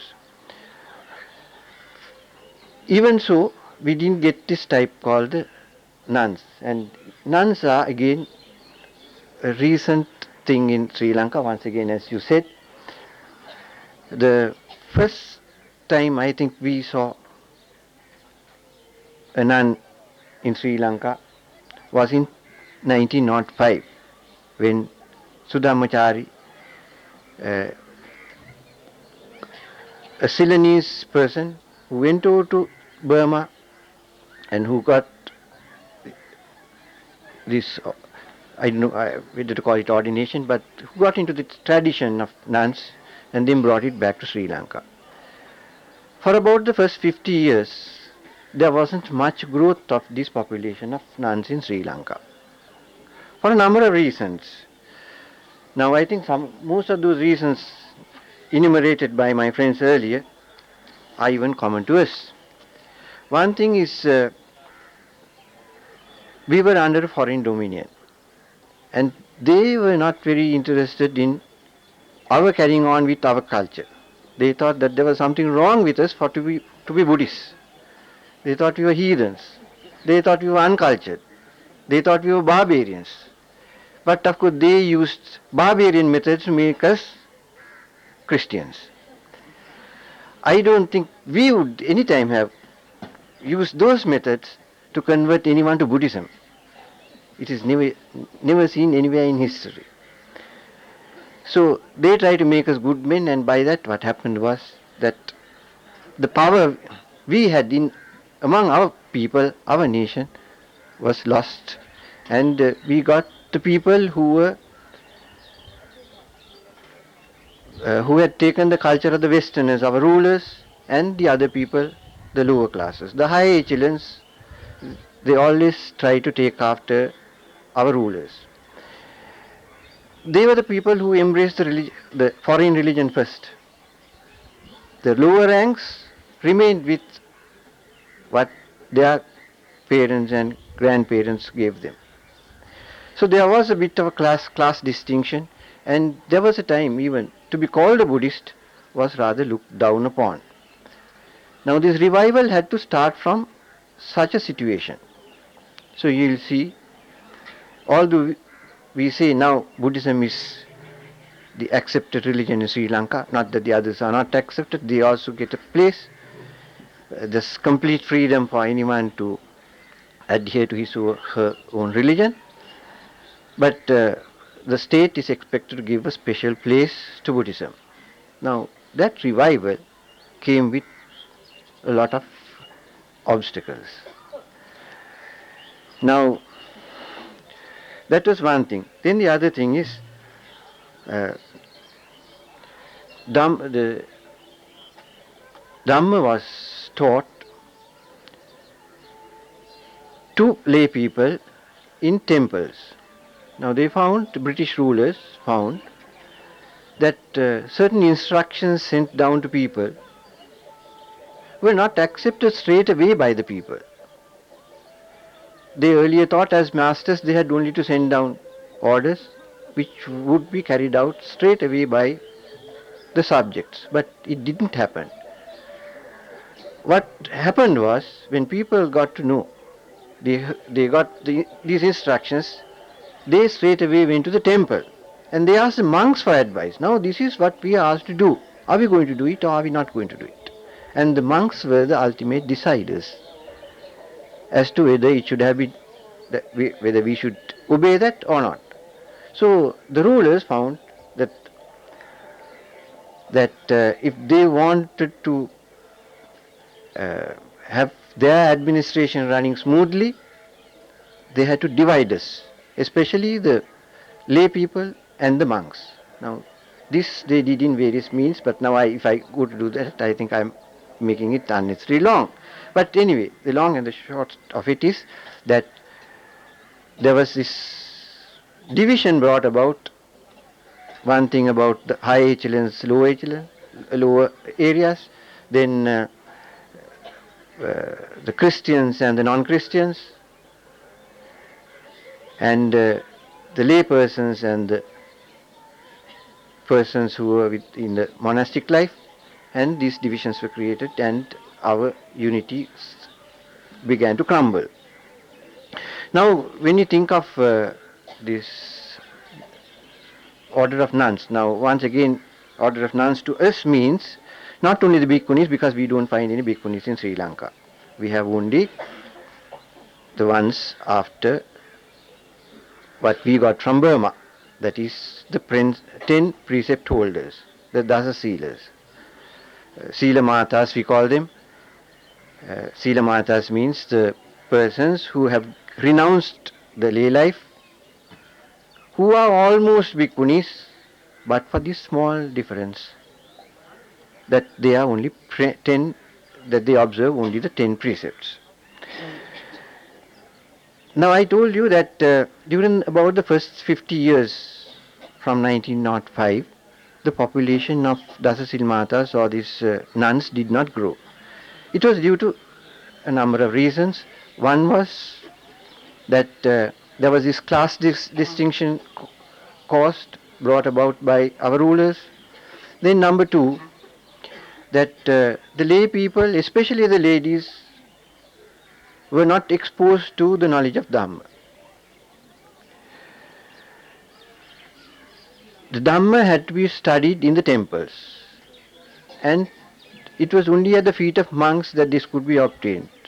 And there was such a gap between the monks and the ladies, lay ladies, that they couldn't get to temples and get this education. So although the men folk were in a position to learn the Dhamma, women folk did not get this opportunity. Then also according to the social pattern, the ladies were given the responsibility of running the home. When they were young girls, they learnt various things about the household work. Then before they were too mature, they were married, and then they had to look after their own children, their husbands, and often their parents-in-law. So it was only after these responsibilities were over that they could think of a religious life. So that was almost a time when they had become grandmothers. Now, we often speak, I think that was one of the points mentioned about these earlier countries also, where earlier we found the ladies who were entering the order were persons who were really mature, who were rather old. That was the reason, because they had to get over these responsibilities, and it was only when they were about grandmothers that they could give up their homes, give up their husbands, give up their children, and perhaps their parents-in-law had left the scene. That was the time they could enter the order. Now, this pattern went on, and for these reasons it was rather difficult to see many young ladies joining the order, and also the number that joined the order was very small. Now, from about the 1950s, I think this started growing up. I think again we can show one or two reasons. The main reason I see is that we started in Sri Lanka what we call the Dhamma schools.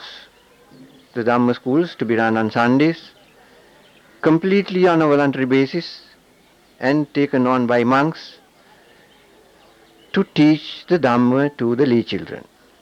Boys and girls, they came to the Dhamma school, they learned the Dhamma, and that was the opportunity given after several centuries for our population to learn Dhamma.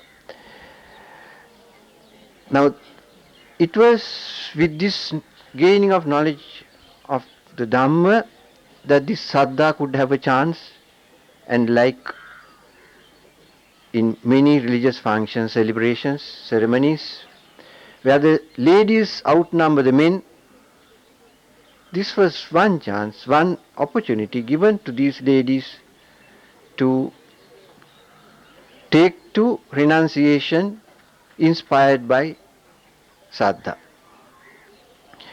Then again, the second thing I see is the more recent ones, that is after about late 50s and after the starting of meditation centers.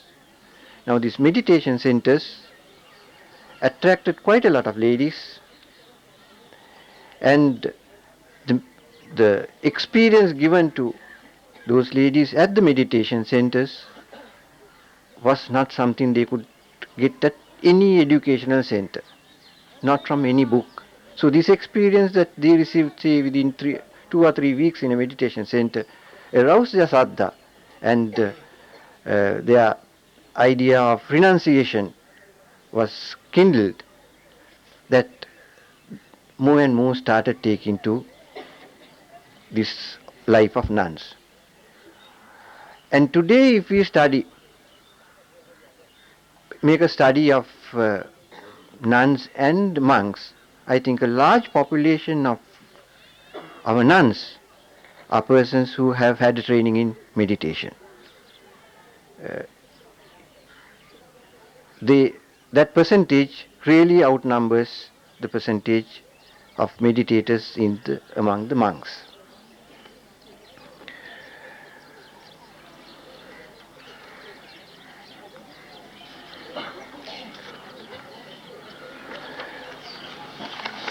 Then, in the present day, I think we are,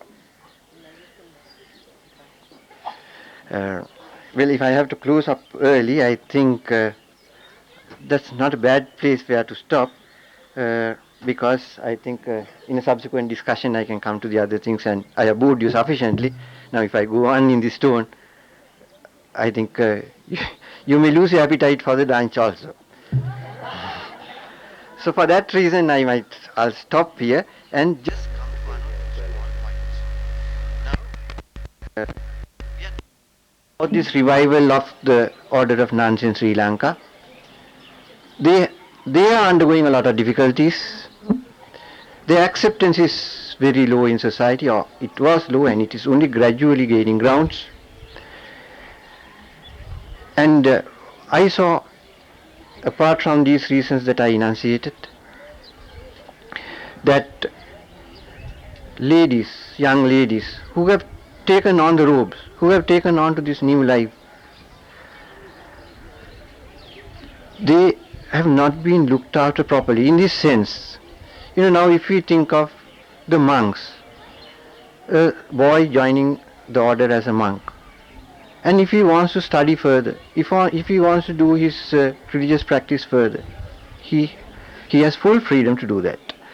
For education, they have what I call the Pirivenes schools, mainly meant for the monks to study religion. The other lay boys and girls, they have the normal schools. Now for a nun, there was absolutely nothing. So just 2 years back, we started with requests made to the monks to extend this facility to the ladies. Of course, you couldn't run this mixed Pirivenes. Pirivenes are run, that is, these classes for monks are normally held during the evening. So we appealed to them, and quite a number of monks very willingly agreed to give this education to the ladies, the nuns. So we have these classes on a voluntary basis, run in the morning in these Pirivenes, same premises, because we had no other buildings, we had no other teachers. So monks provided us with these opportunities of providing us with buildings and providing us with teachers. We have since during the about last 2 years, we have started about 8 such classes, and the 9th one we are to start on the 16th of March. And I think we have about 25 districts in Sri Lanka. That is, the unit of administration is called district. District-wise, we are trying to organize at least one education center for nuns. We have now 8. Of the 25, we have the Buddhist districts, I think, would come to about 20. So we'll be quite happy if we can start 20 educational centers. Now we have come to the figure 8. The 9th one, as I said, we are going to start on the 16th of March. What is taught here is exactly what is taught to the monks. They are called the Prachina examinations. These Prachina examinations are meant for monks. Buddhism is taught there. The languages of Sinhala, Pali, Sanskrit and English will be taught, with Buddhist philosophy and akin subjects. So once they get their education, they will be no second to monks in the field of education. We want to bring them in level with monks. So I think we are gradually trying to attain that situation. Then, as you will realize, it is not everyone who can come to these classes 5 days a week, 5 days in the week, and like in schools. We find that it's only the younger nuns who can come. The elder ones are not in a position to come. Now when they meet each other, when we meet a nun, we see a nun, there's so much of respect that is generated in us, and we treat them with some respect. Well, there is a nun going. I have seen that when 2 nuns meet each other, I'm not saying this in bad taste, but often when one nun saw another nun, it was just another nun, just another individual. There was, now I would have expected when one nun saw another nun to walk up to her, how are you, where are you from, what are your interests, what are you doing, what are your difficulties. Now that type of thing was not very prevalent in our society, mainly because they had their own responsibilities, their own headaches. With their own headaches in them, you couldn't go and ask for the help of another one. So we thought one thing was to bring them together, these scattered individuals. We started organizing seminars one day in the month per district, trying to bring them together and wanting to get them to know each other. And now, of course, when they meet them on the road, well, they know, well, these are people whom we meet on the road, whom we meet at these seminars. These are our own fraternity, members of our own fraternity. We are fellow travelers in the same cause. So now I think that was brought about. Then we started a day's program, one full day's program with a religious bias to inculcate qualities of leadership, a feeling of confidence, self-confidence and fraternity, friendliness and what-not. This has generated quite a lot of interest among our nuns, and from the feedback I get, I'm quite satisfied that this is giving full results.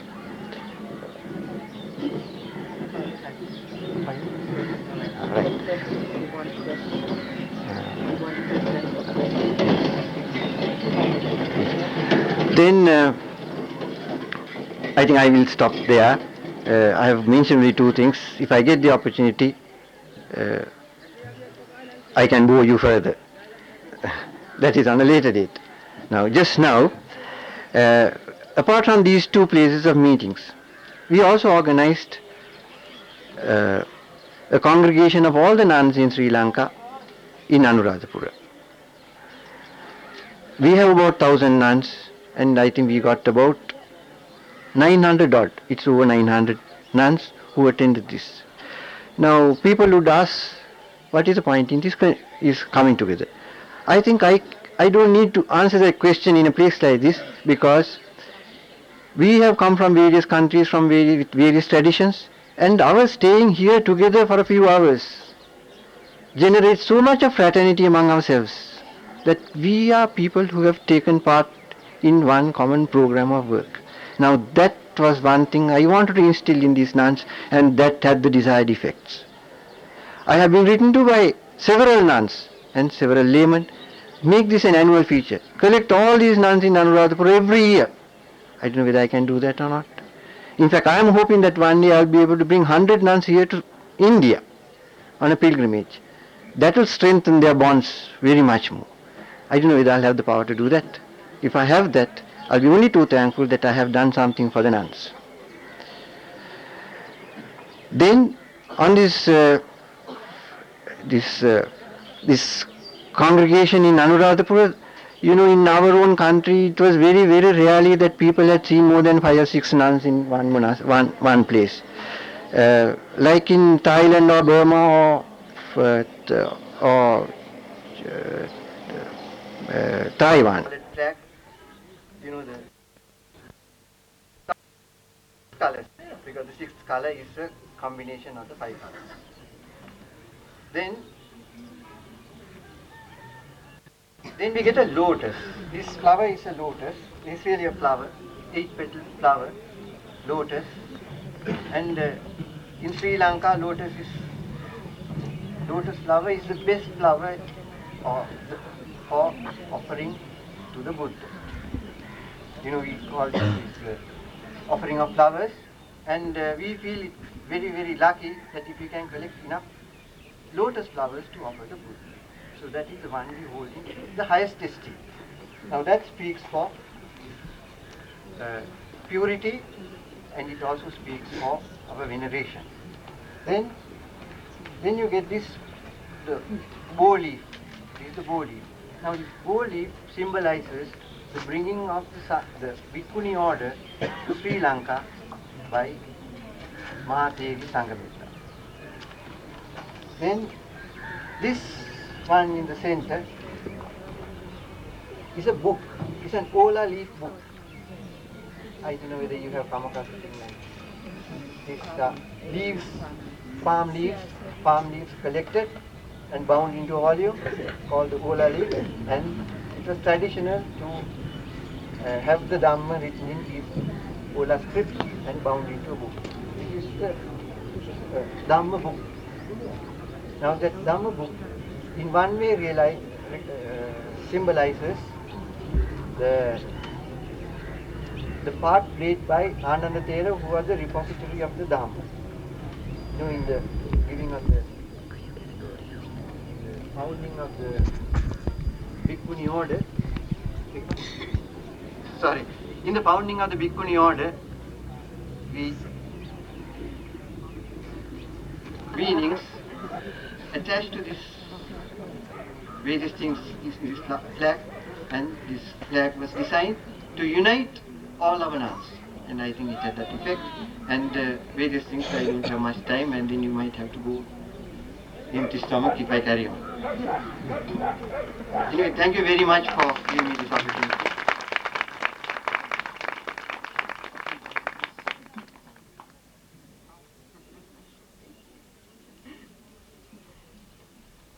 I think that we have heard something most interesting. It came to my mind that this flag, maybe with a few modifications, might become the flag of the United International Bhikkhuni Sangha.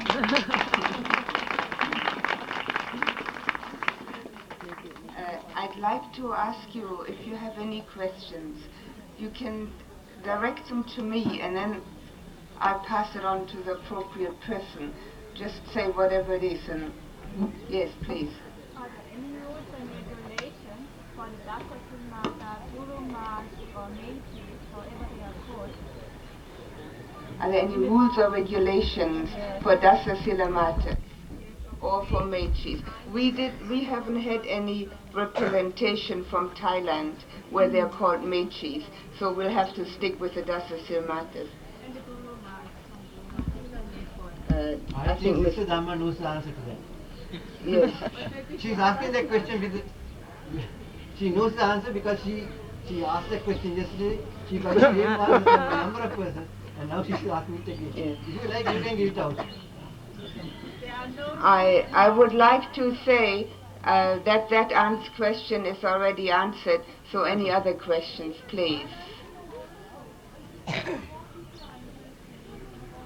What are the rules and regulations?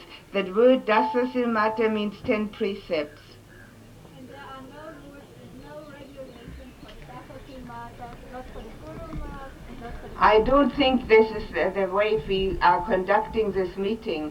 We're conducting it by questions to the panel. Does anybody have questions to the panel, please? Yes. I would like to know more about the rural work that the nun in Nepal is doing, and in what way it is benefiting the rural people there. Is a translator here? Thank you. Can you please translate the question? The question is some more interest in the work in the rural areas that the nuns in Nepal are doing.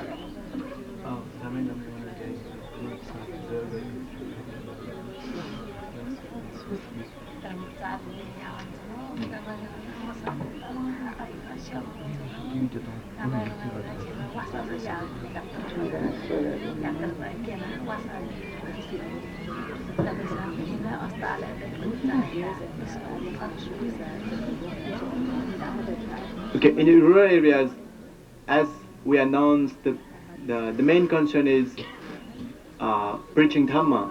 And besides that, we also have activities like giving them education. So in education field, also in the health field, we take doctors and also nurses to the rural areas. And also we go to rural areas with documentary or slides on health and sanitation. And also on various occasions we visit different hospitals or patients and distribute fruits or food sometimes, these things. And it's primarily the lay people who are members of the temple of Dharmakirti that are carrying out this work?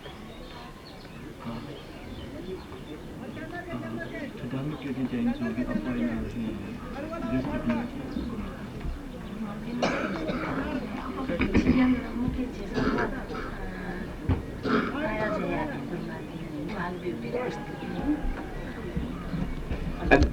At the moment, there are about 10 nuns at Dhammakirti. So the nuns has us leading, and we have a very strong support from the lay disciples, and also some of the monks, bhikkhus, are also helping us. Read the question out. Okay, there is another question. Do the Nepali nuns get any support from the government?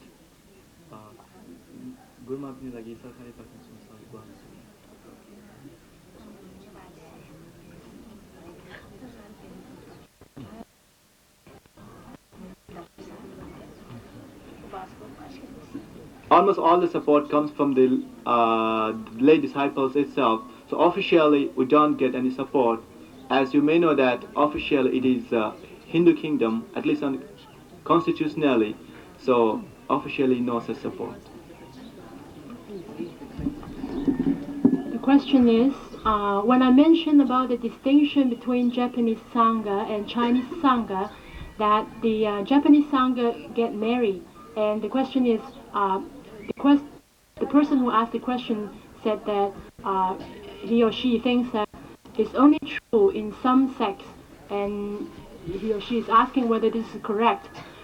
Since I'm not an expert on the Japanese, but according to my knowledge, I think yes, probably it's true that it's only in some of the sects that the monks they get married. But I think in most cases they do. And they don't wear the robe like we do all the time. Sometimes they dress in layman's clothing. But maybe if somebody who's more knows more about on this subject, maybe you could give a better answer. We have time for one more question if we do not wish to antagonize the kitchen. You have one?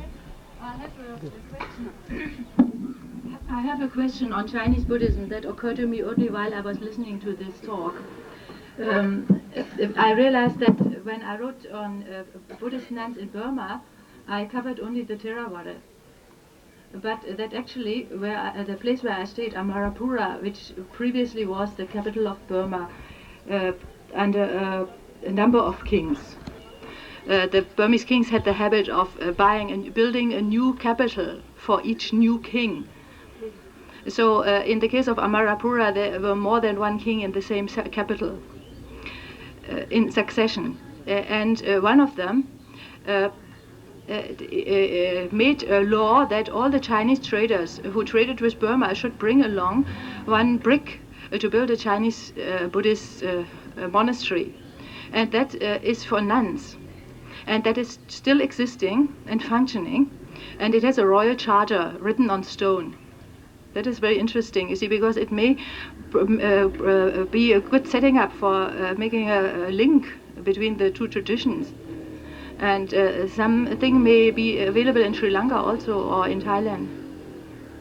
My question is actually how the Chinese tradition found in Taiwan would relate to this part of the Chinese tradition available in such spots. Well, overseas Chinese, you see, there must be some, maybe in Singapore and so on. Is it the same? Or and what about Red China? I mean, I know they had, the People's Republic.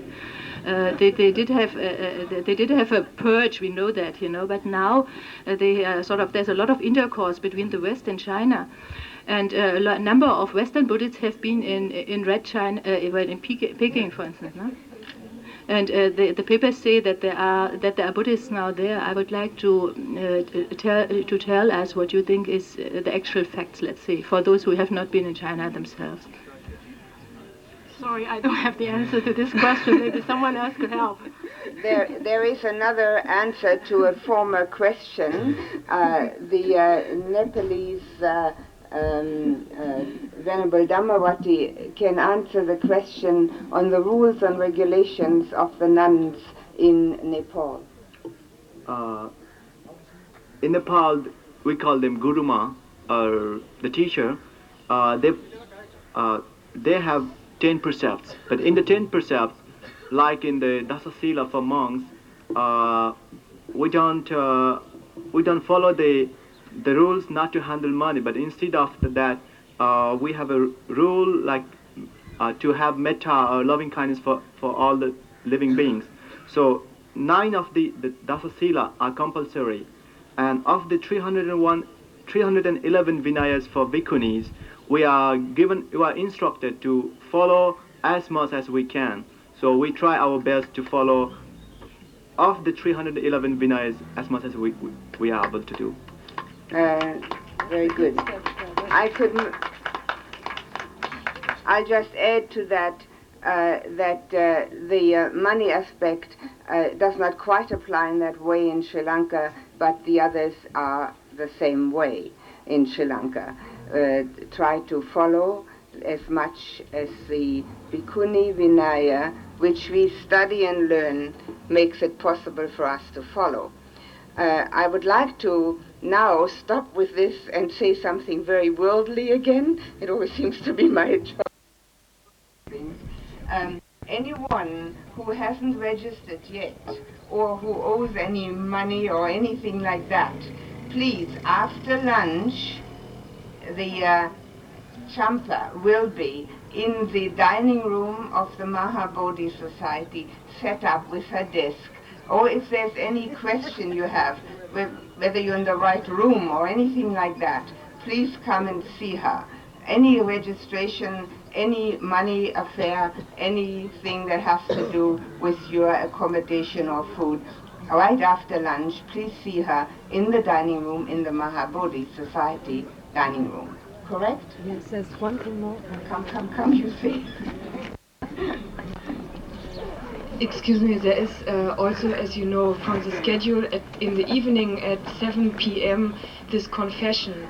So I think that's the first time that we will do it in English, because we have 12 Bhikshunis together, and any Shramanerikas who would like to attend in English are invited, and everybody who needs a text can also get this in the lunch break.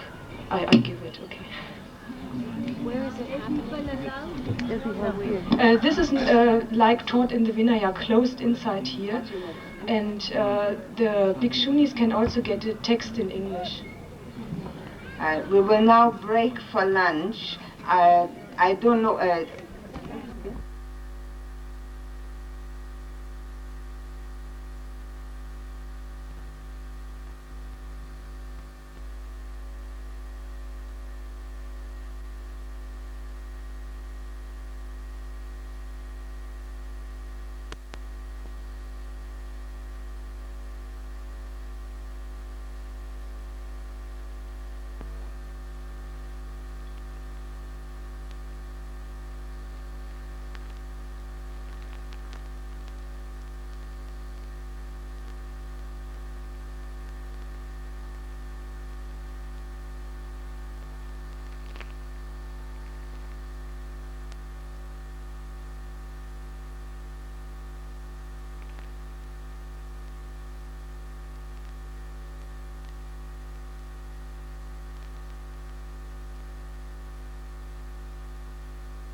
Speech is going to be in English, so where is our translator? I could do the translation. Thank you. By now, I suppose there's no need for introduction. I am Pema Dichin, and I'm representing the Tibetan Women's Association here, which has its main office in Dharamsala. And as our president could not attend this conference because she has some other important work at the moment, and so I'm here I'll read out the message first in English and then afterwards give its summary in Tibetan.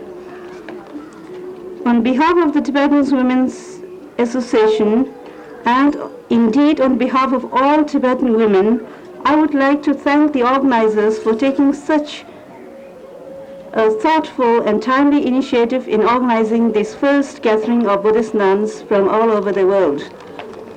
It is truly heartwarming to hear and see that a large number of lay women as well as men have been attracted to this conference.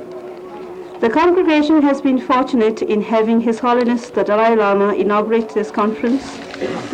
With this auspicious beginning in the holy and historic place, I would like to add my prayers that the objectives for which this conference has been organized will be fulfilled for the good of all sentient beings and for universal peace. I understand that there are plans to form an international Buddhist women's association. This, I feel, is a wonderful idea, and I would like to assure you that the Tibetan Women's Association, of which the Tibetan nuns are a part of, will give every cooperation to make this a success. I believe that there is a great need for such an organization in these troubled times when there is so much tension and conflict in so many parts of the world, and when the unguided progress of modern society has introduced so much pressure and tension in our daily lives. As we all know, Buddhism has made tremendous contributions in easing tension, not only through the meditation of its leaders in national and international affairs, but at the individual level by offering an alternative to the modern materialistic culture. This is a most significant development, and there is tremendous scope and need for us women to play an active role.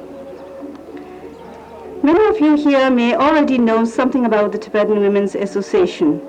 While it is true that our primary aim is to follow the leadership of His Holiness the Dalai Lama, and by doing so to work for the independence of Tibet so that the Tibetan people can enjoy their fundamental rights and freedom and live in dignity with all the people of the world, yet our aims and objectives are not limited to this alone. One of our main objectives is the preservation and promotion of our religion and our culture. We have taken special interest in the welfare and education of our nuns and women in general, and we see great scope in working in close cooperation with an international Buddhist Women's Association. I feel that the first step should be taken here and now. There is no reason for us to delay this anymore, and every reason why we should start now. Some of the most prominent women are gathered here. Another opportunity like this may not come in the near future. Moreover, we have the opportunity to receive the blessings of His Holiness the Dalai Lama, and of course, one must not forget that this holy and historic Buddhist site is an ideal place to launch this worthy organization. Once again, I thank all those who have gathered here, the organizers and the participants, and I hope and pray that the Buddha Dharma will go from shore to shore and from individual to bring about more compassion and understanding in our world. Thank you.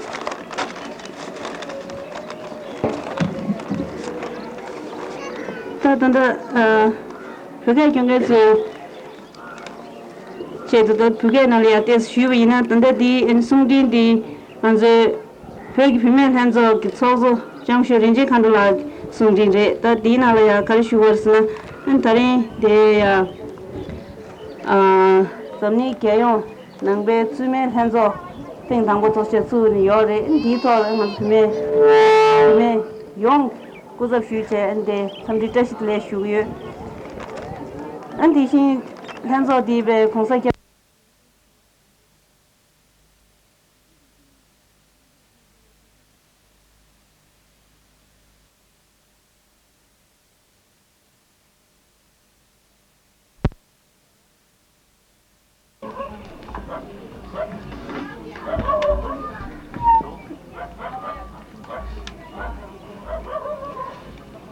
Yes, I understand that Khandro Rinpoche will be translating for our Tibetan friends down in the audience. I would like to introduce our first speaker, Dr. Karuna Tharma. She's sitting right here. She's first woman ordained in the United States in the Bhikshuni tradition in 1976 by the Venerable Dr. Thich Thien An, a Vietnamese master and first Vietnamese patriarch out of Vietnam. Upon his death in the late 1980s, as his eldest and closest disciple, the care of the International Buddhist Meditation Center fell to her. She teaches at College of Buddhist Studies, Los Angeles, and she is the secretary of the Buddhist Sangha Council of Southern California and represents the Buddhist community in the Interreligious Council. Lineage line is Vietnamese, Liao Quang, but the practice of IBMC is primary for Westerners. So here we have with us Dr. Karuna Tharma. Thank you. First of all, I'd like to say that I really feel inadequate to talk on this topic. I had not planned to, and so I brought no material with me. My teacher did write a book on the history and development of Buddhism in Vietnam, and I had planned to bring quite a few copies to give to people that I knew were interested in trying to trace lineage lines, but I was so overweight in luggage, I left all of it behind and forgot to bring one copy of it. So I'm afraid I cannot check on any of the exact dates, and I'm not so sure that I can remember them at all. So I will have to give you a more general idea of the line of bhikkhunis that occurred and still does occur in Vietnam. The Buddhism came into Vietnam very early. It came into Vietnam about 2nd century BCE, before the Common Era, that is before the birth of Christ, and it was brought directly by ship. Came into Vietnam before it even went to China. And it flourished there quite rapidly, and the order of both bhikkhus and bhikkhunis was established at that time. Since then, it has arrived in, Buddhism came to Vietnam from China on several different occasions. And so lineage lines also from China became established in Vietnam. Now, frankly, I do not know how pure the transmission of lineage lines are in the various schools in Vietnam. I rather suspect that they've become perhaps a little mixed because, and I could be wrong about this though, because Vietnam is a country which is basically non-sectarian. And so they feel very free to mix together. I think it's one of the strengths of Vietnamese Buddhism. The majority of the practice today in Vietnam is a general Mahayana practice. But there are Theravada practice as well going on in Vietnam. However, the Theravada bhikkhus and the Mahayana bhikshus and bhikshunis get together and perform ceremonies together. And lay people who belong to one temple feel very happy going to any temple and supporting any temple. In fact, they do not even care if it is Vietnamese. If it is a temple that practices Buddha Dhamma, it should be supported and it should be revered. This is one of the qualities that I like very much in Vietnamese Buddhism, is this basically a non-sectarian viewpoint.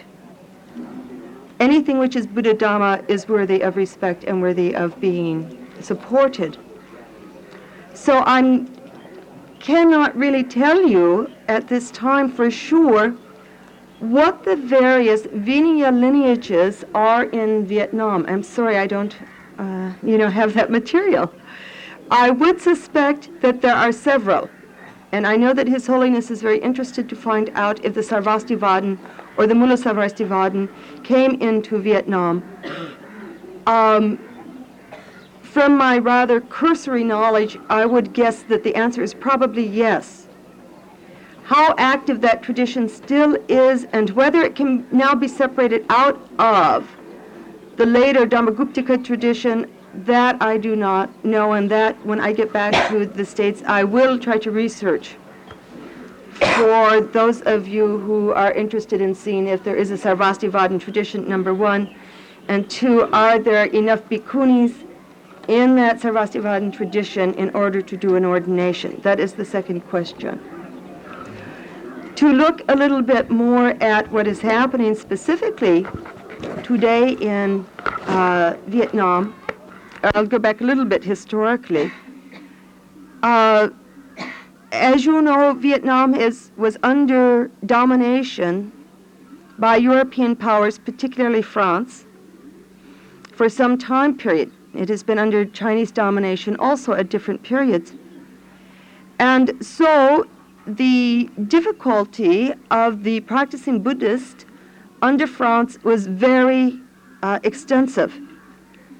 So that until Vietnam threw off French imperialism and developed its own government in the 50s,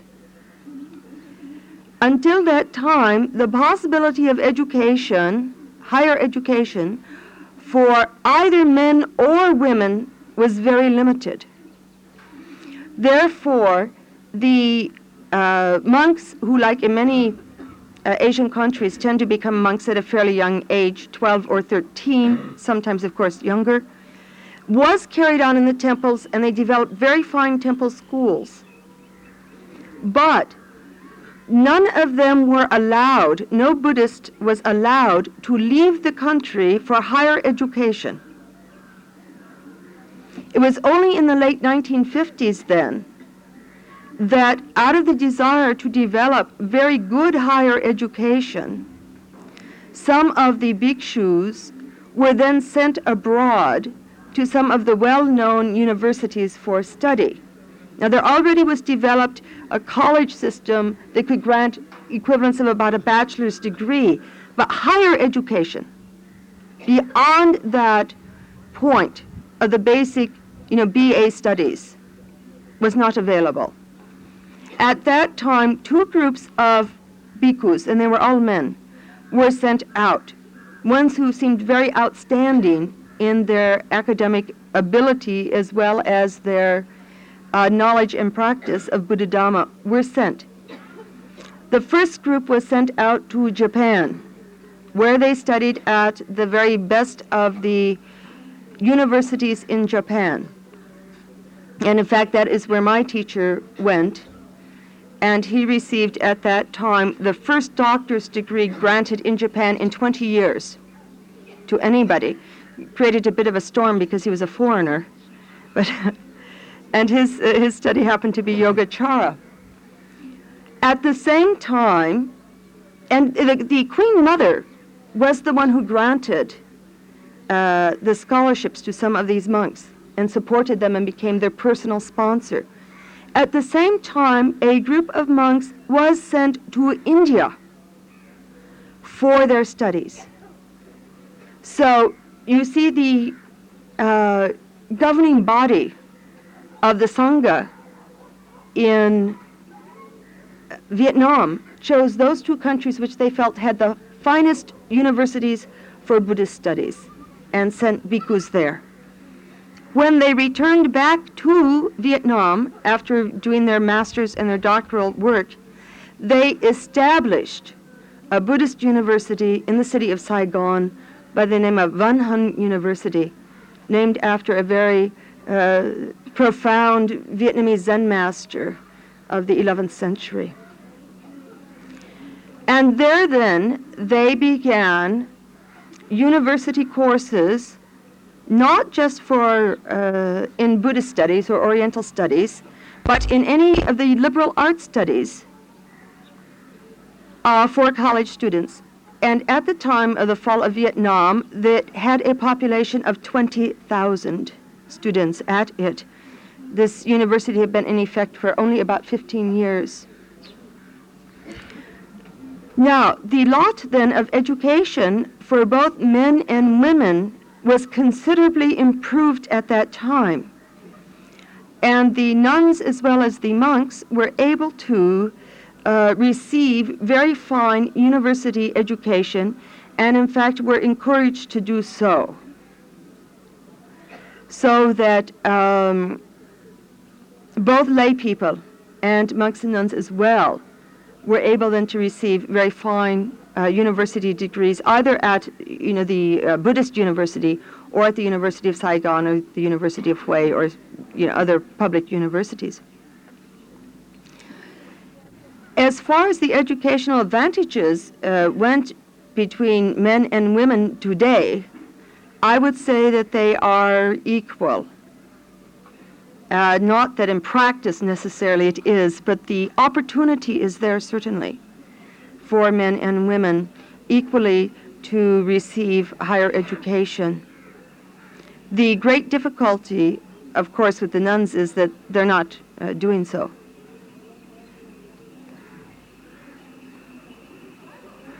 So the tradition of bhikkhunis in Vietnam, of course, is Mahayana. And it goes back in an unbroken line. My own particular lineage line is one which came later into Vietnam because historically, various things happened in the history of Buddhism in Vietnam. For instance, in go on. Okay. For instance, in Zen was brought into Vietnam in about the 8th century of the Common Era, and it developed simultaneously with a Pure Land form of Buddhism, where the major Buddha is Amitabha rather than Shakyamuni. And these two traditions in Vietnam came together in a syncretic whole, and then developed in a syncretic whole together in both the meditative school of Zen, or what in Vietnamese is called Thiền, and the Pure Land tradition with the worship or the adoration of Amitabha Buddha. And so this became a school, a very powerful school tradition in Vietnam. So later, in about the 17th century, Zen then was reintroduced again into China as pure, from China into Vietnam as pure Zen. But, and that happens to be the school I was ordained in, but in a Vietnamese temple there's no such thing as a pure practice. It is all mixed together. And so in my early training, I was trained in the Zen tradition. But when the Vietnamese refugees came in May of 1975, it became necessary then for me to be trained in the Vietnamese tradition of Pure Land so that I could work with all of the Vietnamese lay people, most of whom were more comfortable in a Pure Land practice than a meditative practice, although many of them do both.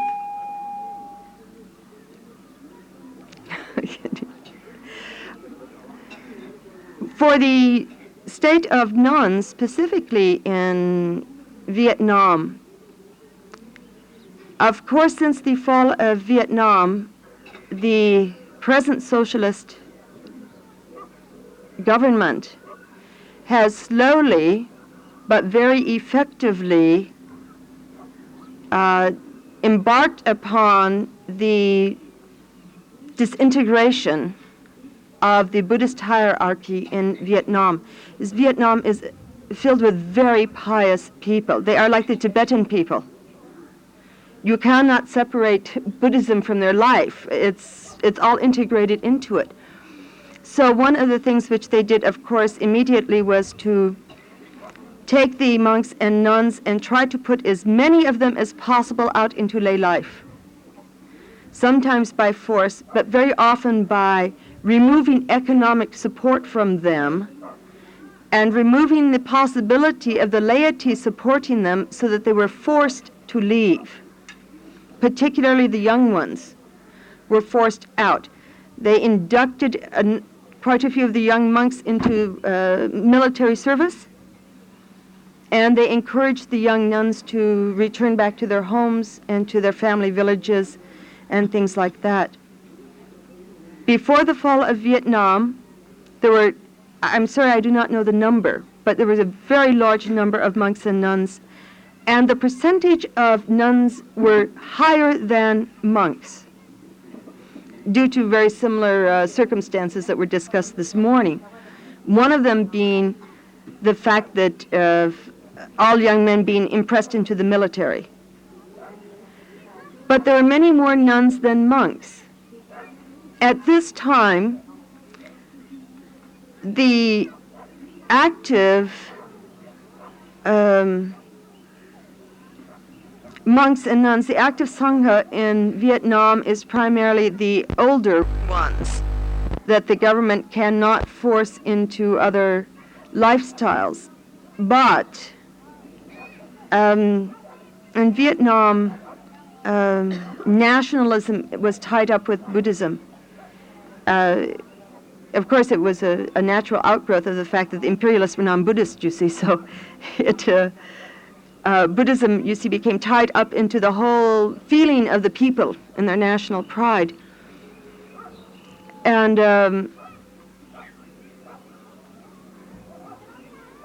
they've worked very systematically at trying to break that, so that the elder monks, when they do speak out against the difficulties or the repressions of the current regime, are dealt with just as harshly as the old regime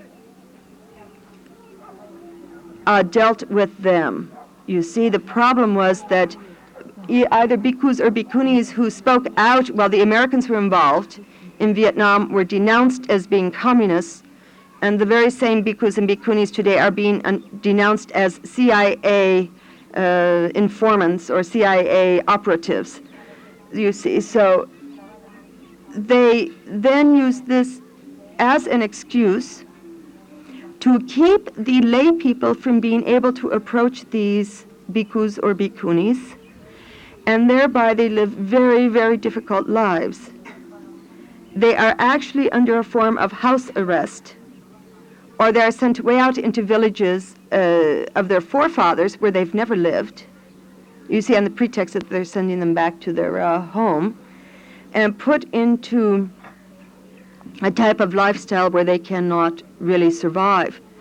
For the elder monks and nuns, this is extremely difficult because while the government tries to avoid, not always successfully, but tries to avoid actual harmful measures toward them, they do make sure that if they become ill, they cannot receive medical attention, or they cannot receive proper nutrition, you see. So this is always an extreme problem today in Vietnam.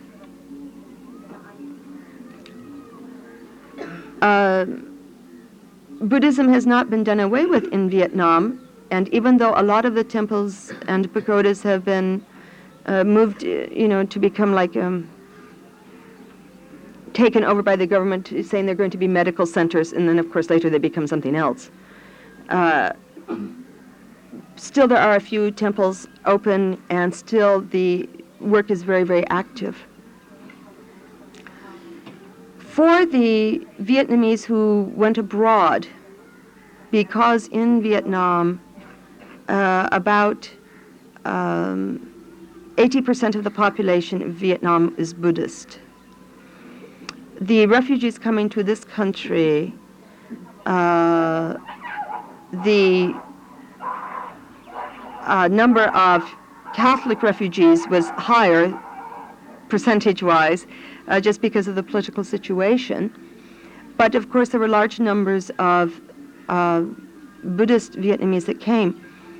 I worked in the refugee camps when they first came into the United States, and as Vietnam was about 3 months before the fall of Vietnam, the Supreme Patriarch cabled my master and asked, would you take young monks and train them, because you are the only person I can trust to really train them properly, and then perhaps later they can return to Vietnam. And of course he said yes, but the red tape was so difficult that Vietnam fell before the young monks were able to arrive. The Supreme Patriarch put out the word that no monk or nun was to leave Vietnam because they would be needed with the people. And so the difficult problem in the refugee Vietnamese community has been the lack of properly trained bhikshus and bhikshunis, because most of them remained in Vietnam. Since that time, some of them have escaped and come to France, to Germany, to the United States. Those who escaped were those, of course, who were under imminent danger of house arrest and whom the disciples practically forced onto fishing boats. Some of them kept suitcases always packed, knowing they would be arrested and just waiting for the moment. When we could first receive communication from Vietnam, from some of the monks whom I had met earlier when they had traveled to the United States, it was very touching. You know, I cried when I read their letters because of the tremendous suffering that was occurring. Today, in the community outside of Vietnam, the majority of Sangha members are bhikshus, are male, the reverse of what it had been in Vietnam. They currently have built a Buddhist Vietnamese monastery in California with a very good young monk in his mid-40s, excellent young bhikkhu, who is training both men and women at that monastery. It will be some time before we can have separate facilities in the Vietnamese tradition because of the conditions. There are a few other monasteries being developed in the United States for the training of young Vietnamese. In general, most of the training is being done at the temples, and you know, I'm sorry, I really do not know how many bhikkhus and bhikkhunis there are in the United States or around the world who are Vietnamese. In Los Angeles, at the main temple, the first of the Vietnamese temples, there are currently residing 10 young monks with the master, and at the nearby Aida temple, where the nuns reside, there are 3 or 4 nuns who reside there. But the Vietnamese temples around the states have multiplied tremendously, so that there must be 30 or 40 Vietnamese temples now around the United States. Our difficulty still is that we do not have enough bhikshus and bhikshunis to take care of the spiritual needs of the people. And I think we face a similar problem that the Tibetans have faced in the past, and perhaps still is part of the problem, that at times we are so busy just with the survival of the community that the elder monks have not had the time to properly transfer all of the practice to the young monks and nuns growing up.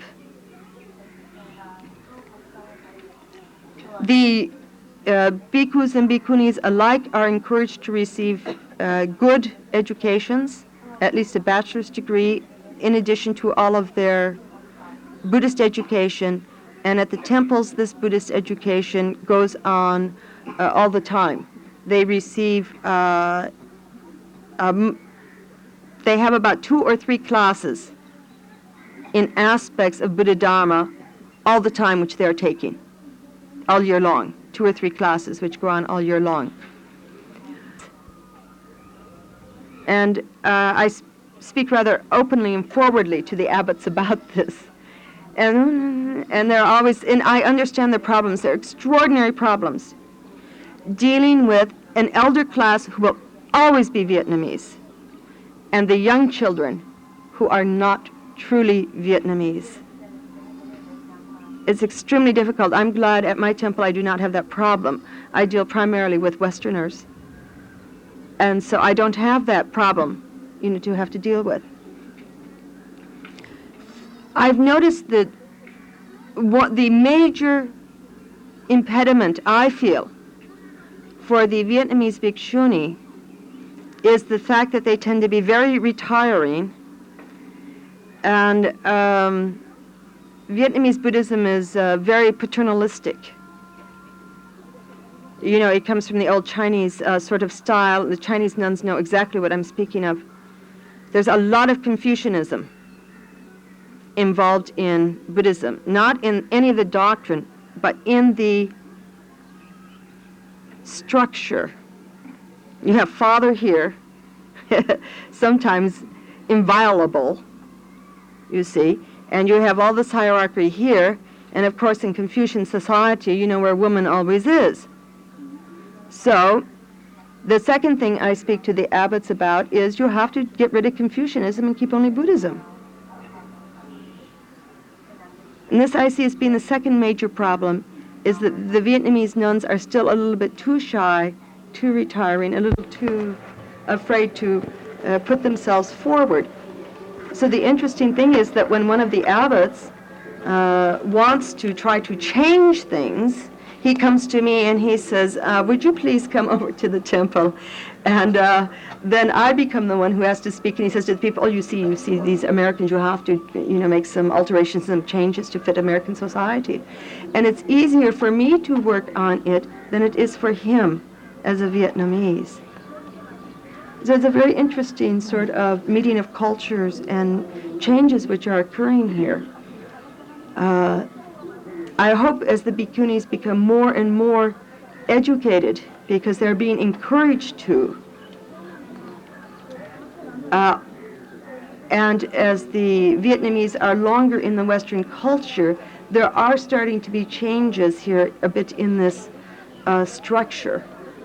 And so we'll see what happens in the future regarding